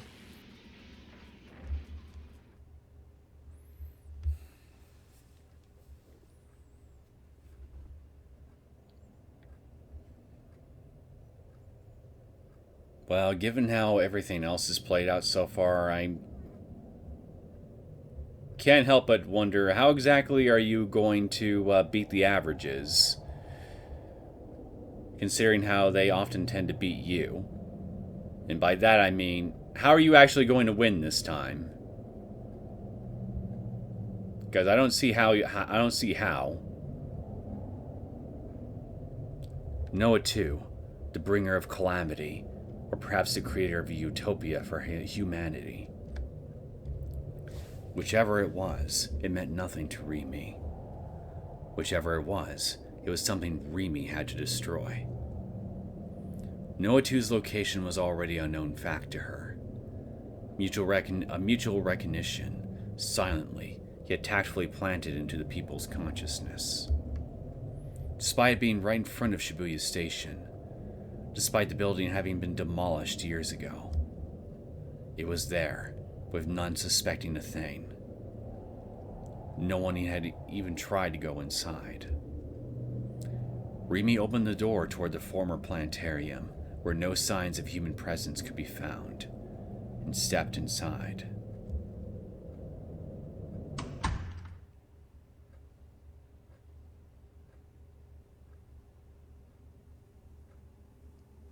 There's NOZOMI.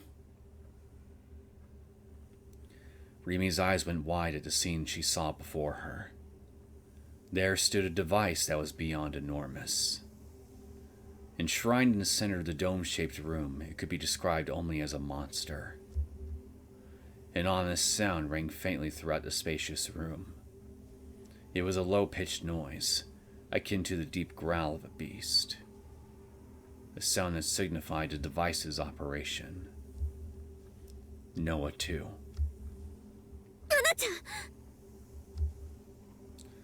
Nishido NOZOMI was being held captive right next to the device. Her uniform was torn, and a bandage soaked with blood was wrapped around her right wrist. Her head hung toward the floor, and she looked terribly, terribly pale. Faced with such a pitiable sight, Rimi was at a loss for words. Crucified, in Jesus of Nazareth's likeness. No. What held her now could not be called a cross. It was something far different, for it took the shape of pure, unadulterated malice. The entirety of this world's evil, the entirety of this world's disorder, the entirety of this world's immorality. It would be no exaggeration to refer to it as a symbol sculpted to those very attributes. Keeping her guard up, Rimi swiftly checked her surroundings. There was no one else there besides NOZOMI. She found no traces of the man who had prompted the development of Noah 2, the man who had performed ruthless, torturous experiments on her. Neosekken. Although, surprised by that fact, Rimi prioritized NOZOMI's rescue and ran toward the tableau crucifying her. Nana-chan, shikkari. Lowering NOZOMI from the tableau, Rimi sighed in relief after confirming she was still breathing. First and foremost, she had to get NOZOMI somewhere safe. To achieve this end, Rimi went to pick her up. However, I knew you were lurking in the shadows somewhere. Intense pain surged in her back, as if something was gouging out her very flesh. Rimi vomited blood. Blood that stained NOZOMI's uniform. 久々の再会だというのに、私には挨拶もなしですか? Enduring the pain, Rimi turned her head. Neosekken was standing right behind her, and in his hand was the tableau that had been clasping NOZOMI only a moment ago. However, it was not a tableau, but a sword. Neosekken's D-sword. That very blade was now piercing through her body. Neose slowly drew his hand back. The sharp blade of his D-sword bored into her body, slid through her flesh, and scraped against the surface of her bones.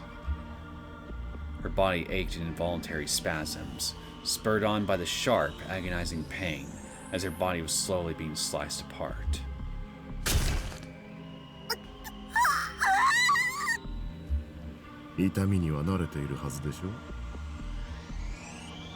At last, Nerose's sword released her. A torrent of blood came gushing free. Every nerve in her body was screaming out in agony. Even now, she felt as if she was about to pass out from the sheer pain. その娘は西条匠をおびき寄せる貴重な餌なのです。勝手に連れて行かれては困りますね。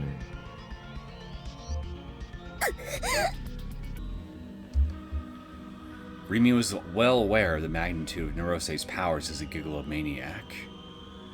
She had been imprisoned by the man for over 3 years, after all. In a fair fight, she would not stand a chance. And in this situation, he would never let her go. The mere idea of doing so would have been unfathomable to him. At the very least, I have to make sure Nana-chan escapes. The taste of blood spread through her mouth. She was continually assailed by the fierce urge to vomit. The open wound on her back was hot, as if seared by flame. The sheer pain coursing through her left her unable to move. Blood was still rushing out without pause. It felt as if her consciousness was about to be severed. It was so terribly cold. Her eyes grew hazy, and amid her fading vision, she saw what resembled a scornful smile forming on Neosekken's face. This might be it for me. Rimi couldn't envision a delusion which she managed to escape from this man's clutches. Only despair governed her heart. 僕の力をあげるよ。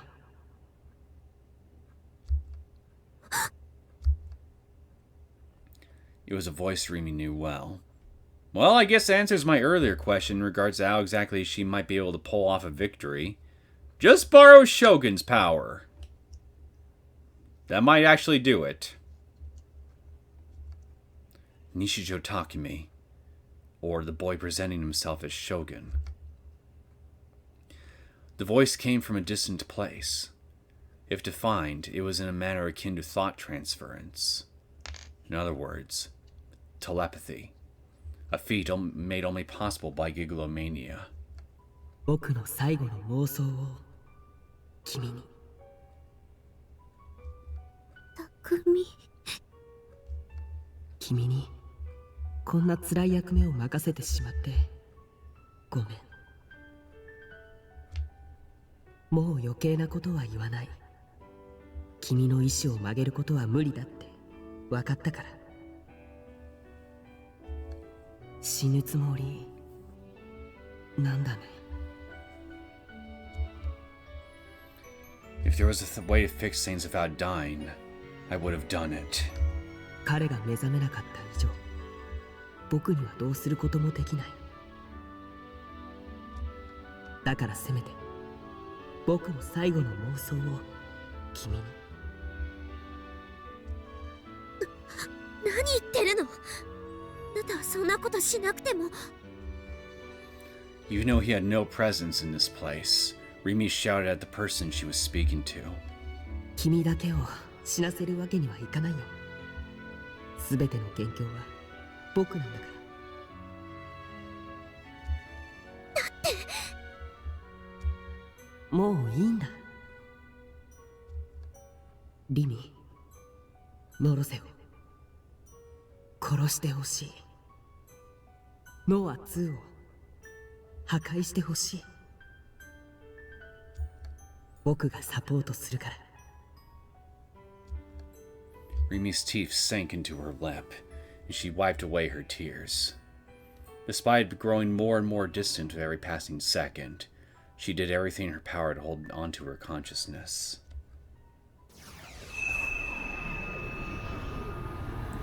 She reel-booted her D-sword. Countless fluttering feathers came falling down. Cradling NOZOMI with one hand, she held her sword in the other. The dripping sound landing at her feet conveyed the terrible amount of blood she had lost.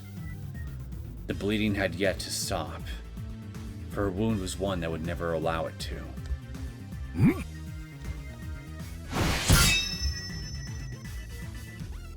A slash of Neosekken's D-sword, one cable bringing down all that stood against it. Rimi took the blow of her sword as she covered for NOZOMI, but their difference in weight proved fatal. Rimi could not take one of Neosekken's blows head-on for small build. She was blown backward, and she slammed into the wall behind her. A crack tore through the wall of the planetarium's dome. わざわざ生かしておいてやったというのに恩をあだで返すとは。またいたぶられたいのですか。Nerose slowly walked toward Rimi. His face was one of pure, unending confidence. Every facet of his being stood high above, looking down on her with great derision. 変態だよね、あなたって。 Rimi grinned, but her smile was a strained one. And then, for some reason only she could have known, she swung her sword toward the cracked wall behind her. The wall collapsed, exposing the scenery of the outside world. It was raining. Dense rain clouds coated the sky. 逃げようとでも。逃げないよ。でも。 Rimi sat Nanami down on the ground, releasing her from her hold. Still holding her sword tight, she wrapped her arms around Nanami from behind. ナナちゃんは関係ないでしょ。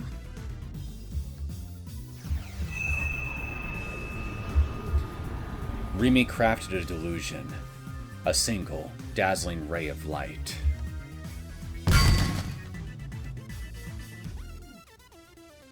By the time the light had subsided, the wing-shaped D-sword Rimi held was no longer there.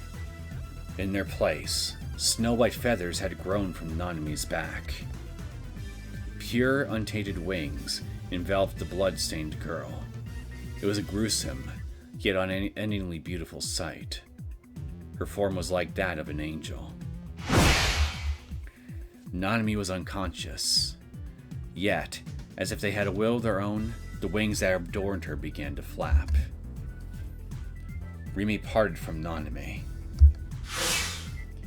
Deeply bemused, Nerose watched as Nanami flew up through the giant hole that had been opened in the planetarium. Slowly and steadily, she glided through Shibuya as the rain incessantly poured. Now unarmed, Rimi watched as she flew. ナナちゃん、無事でいて。理想道を妄想によって翼としたのですか。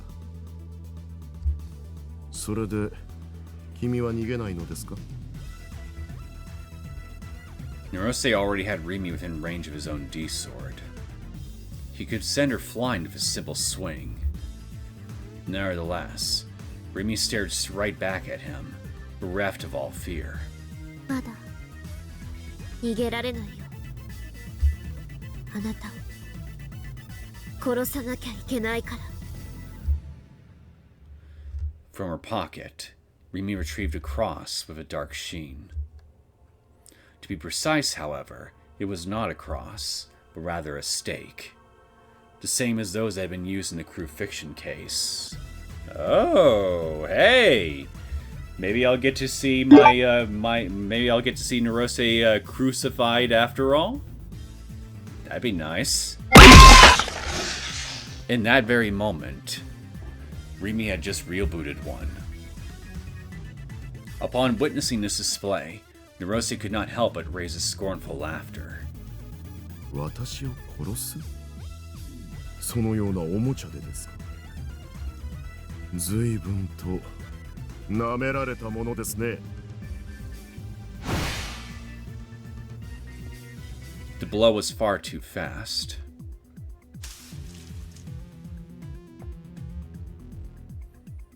Nerose's D-sword, far longer than he was tall, and at a speed thought unthinkable within mortal constraints, tore through Rimi's flank. Only when her body had already begun to stagger from the slash did she realize she had been cut.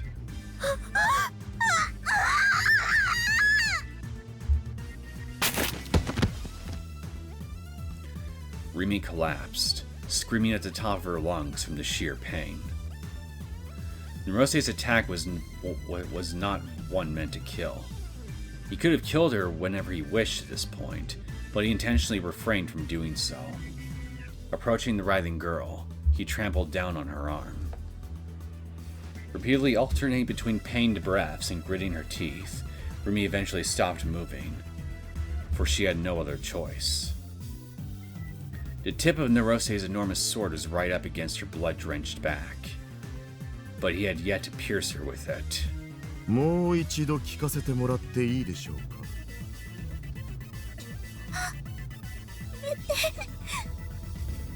やめませんよ。In light of her request, Nerose pushed his sword forward with great strength.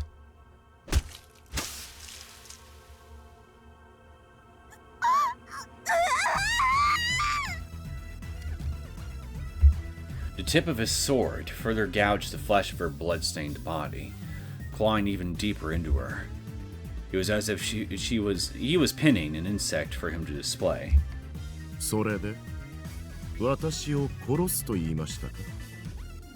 それとも私の聞き間違いでしょうか。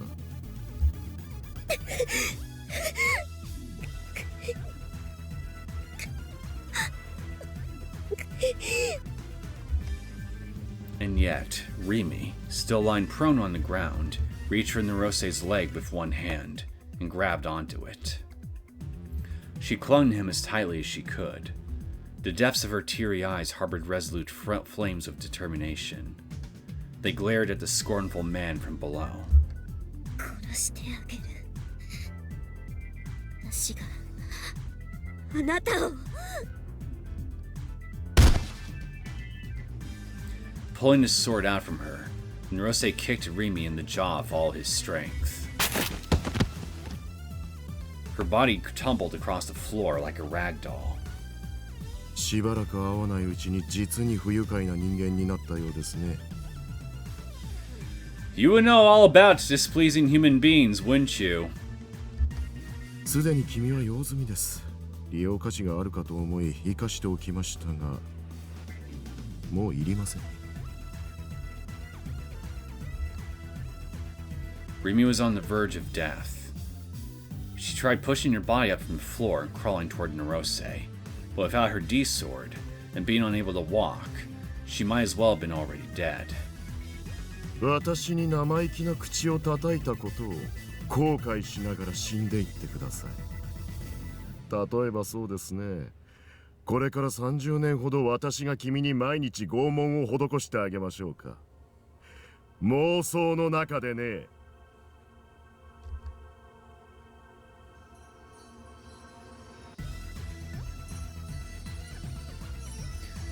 Nerose's lips twisted. Keeping the collapsed girl surrounded by fluttering feathers within his sight, he formed a delusion. He strengthened his grasp on his D-sword and opened his channel into the Dirac Sea. Particles and antiparticles needed to materialize his delusion had now been created.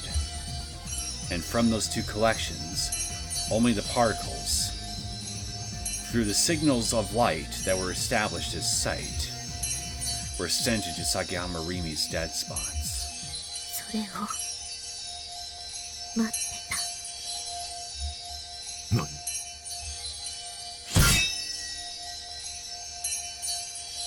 Oh! In a single instant, the fluttering feathers transformed into eyes.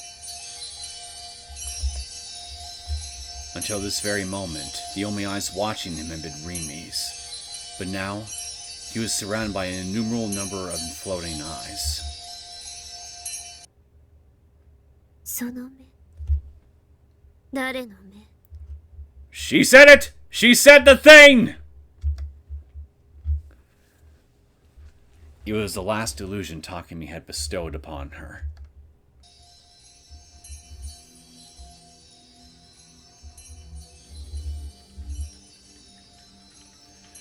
The particles Nerose had sent were impeded by the countless eyes, rendering them unable to reach Rimi's dead spots.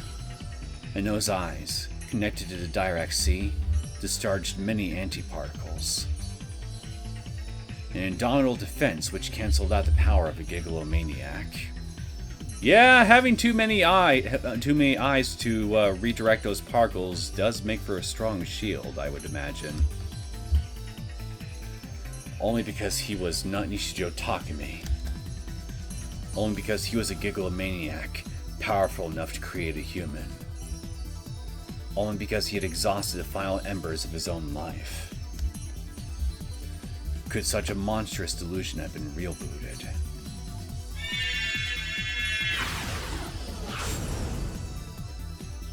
Astonished by the eyes surrounding him, Nerose gulped. No matter where he looked, there were only eyes watching him.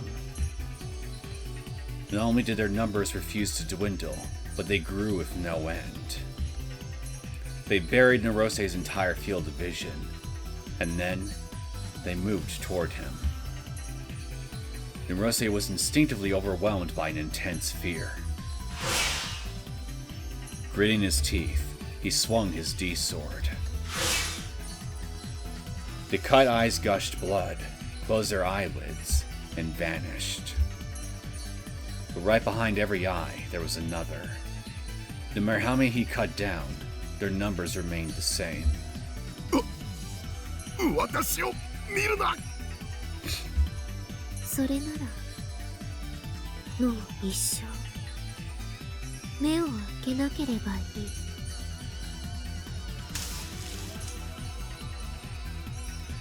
Nerose suddenly felt a great pressure on his chest. In the very next moment, signals of pain sounded in his brain.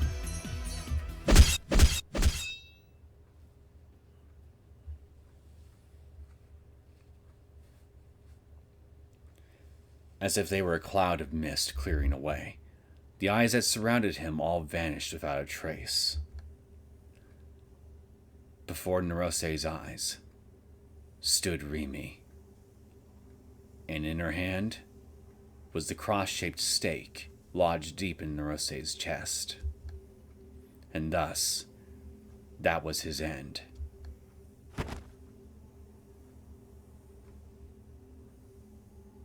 Well, there was one stake that went to his body, but hey, I'll take it. After confirming Nerose's death, Rimi fell to her knees, debilitated, Don't know where I got the extra L from. She was bleeding terribly, her face pale as porcelain. She was barely even conscious now. Pained, irregular breath seeped from her mouth. Her eyes no longer saw anything. She could still faintly hear the ominous sounds of Noah 2, designating its status as fully operational. I guess I've got no choice but to entrust someone else with destroying it. ごめんね、タク。 In a faint, almost inaudible voice, Rimi whispered into the air. 約束守れそうにないみたい。ナナちゃん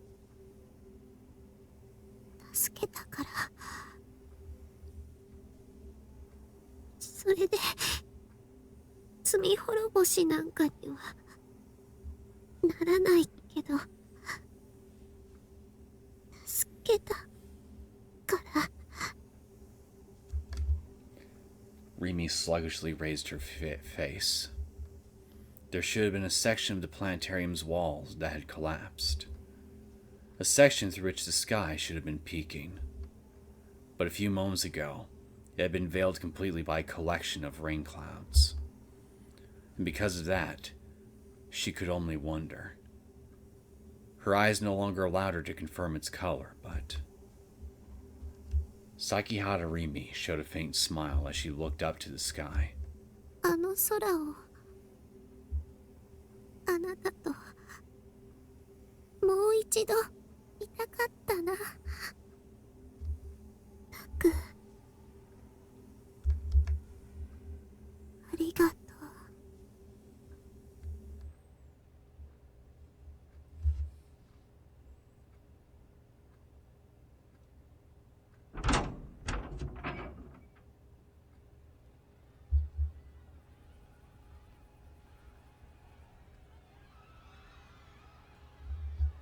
When I opened the door to my base and stepped out, a clear blue sky jumped into the view.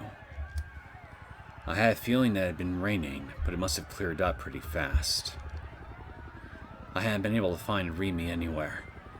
She had vanished without a single word to me. Once again, she had disappeared on me. I'd been waiting and waiting for hours on end, but she never came back. Instead, waiting outside my base was...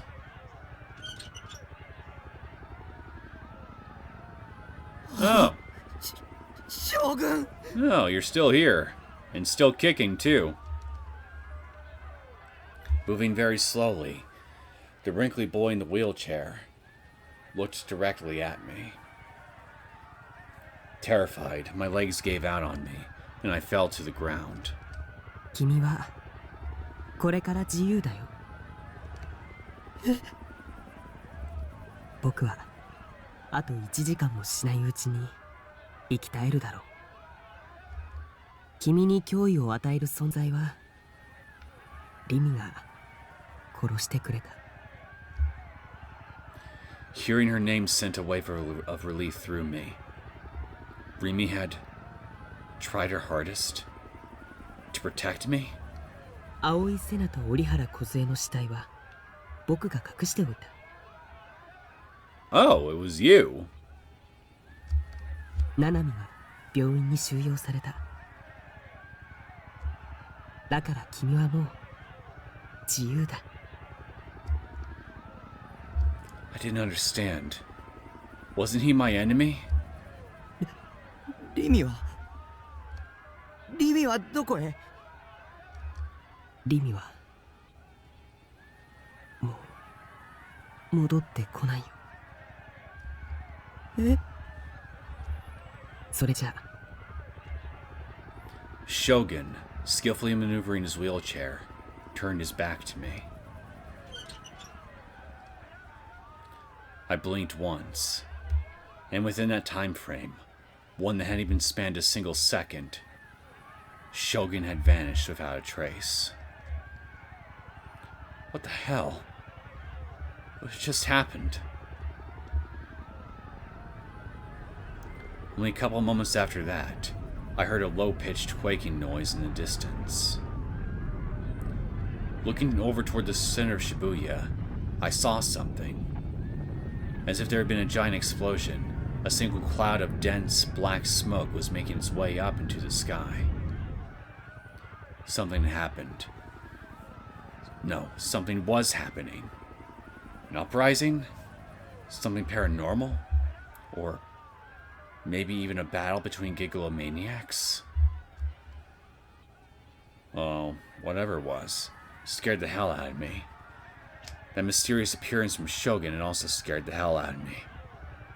I didn't want to go anywhere near what was happening out there. リミはもう戻ってこないよ。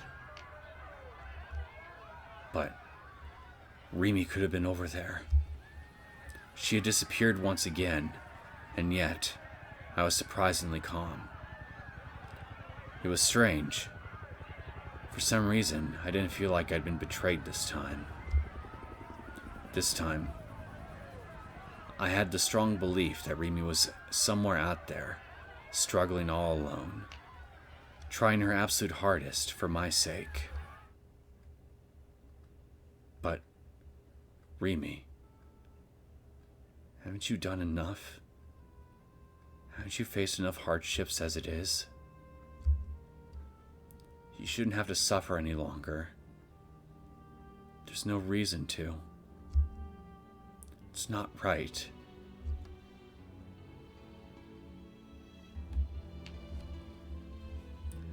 I remember the soft sensation of her lips. I was going to look for her. I'd had enough of not doing anything, of staying in my room all day like a coward. Her future, for both Rimi and I, and the lives that we shared. There were so many incredible, amazing things waiting for us in the future. I chose to believe that, and I knew in my heart that it was right to do so. 朝一緒に学校行って、学校では休み時間にどうでもいいこと話して、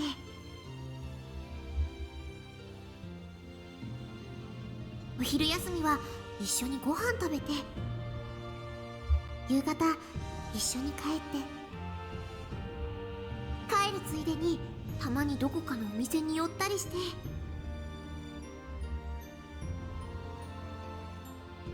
タクの部屋でちょっとだけおしゃべりして、それでまた明日ねって手を振って別れて、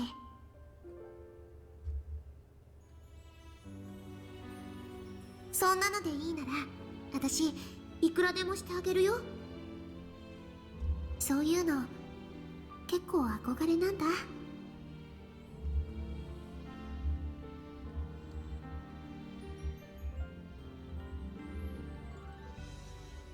Now I understood. I understood what she meant by those words. How much she wished for such a simple life. When I thought back on everything, I realized that the time I'd spent with her had only been a few hours in total. But I had loved every second of it. I was always happy when I was with her. To me, who had gone through every day all alone as a shut-in, living as though I was dead, Rimi's smile had been my sole source of hope. It told me that a bright future existed ahead of me. Rimi had smiled for my sake. So now, she should smile for her own sake. I believed she would come back, but this wasn't my usual escapism, hoping to avoid reality. No, this was my resolve. I would believe only in her, for she had promised me she would be with me forever. So, get moving. Move your ass, Nishijo Takumi.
Reached the anima image ending.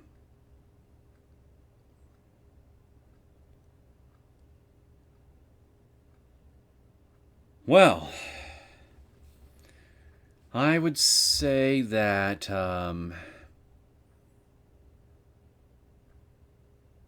my hopes that Rimi's route would end up being end up being one of the better ones I like here ended up coming true. But given her role within the story, I'm not exactly surprised that Rimi's route is definitely one of the ones I feel that had more effort put into it here than some of the other heroines, and would also be one of the more interesting ones on account of, well, how mysterious she was.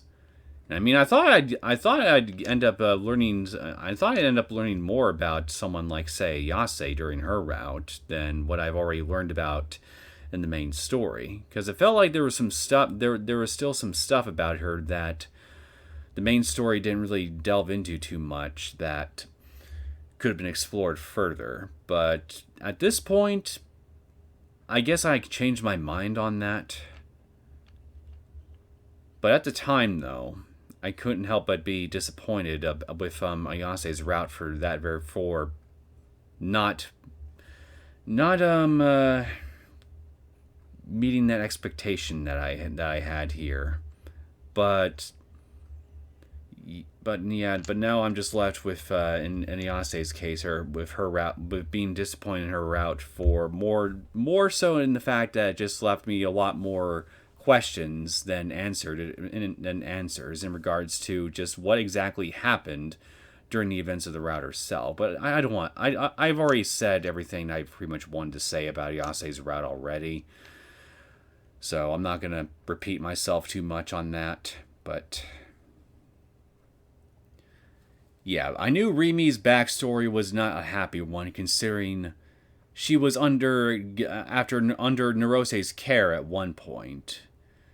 But I feel like in hindsight I should have expected something. I should have expected something like this, like what I ended up seeing in those flashbacks. But still, it was genuinely nightmarish and tragic for me to imagine all the same. All the stuff that she went through.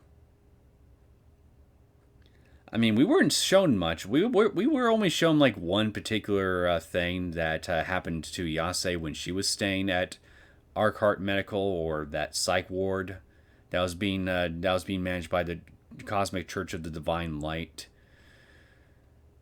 So I guess I wouldn't be surprised if a lot more forms of torture were being done to her during her stay there that we just weren't privy to seeing. So, but from what we have seen here in the story, and what the story decided to show us, I gotta say, I think Rimi definitely had the worst. Probably definitely had the worst out of every single character in this story in regards to the kind of torture that was inflicted on her in order to get her powers to awaken. Like, holy shit.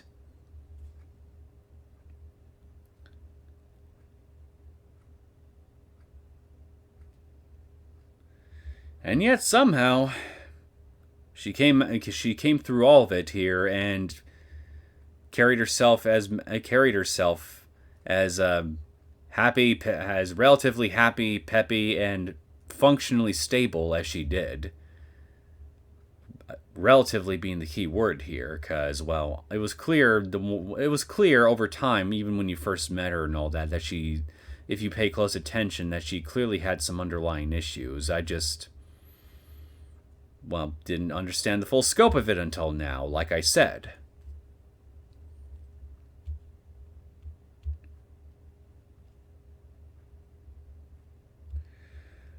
But even so, it's nice to have finally got some clarification as to Rimi's missing background that I just wasn't able to find out about any of the other routes up until this point. So, yeah, I don't think I was disappointed with Rimi's story arc, with her story route. I think that's all I have to really say on that at this point.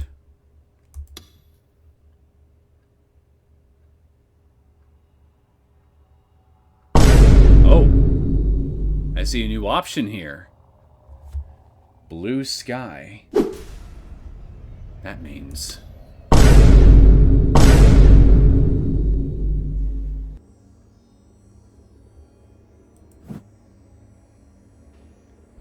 yeah.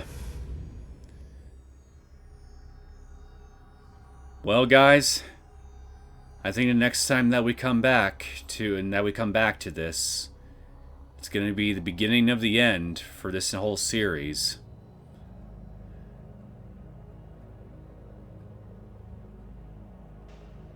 We got one more ending left to go.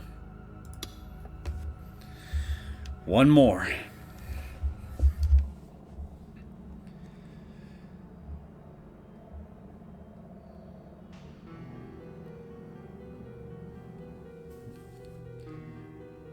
Well, we've been at this for almost 90 hours, so it's definitely been a decently long journey. And the anticipation for what's going to be in store for us is starting to kill me already.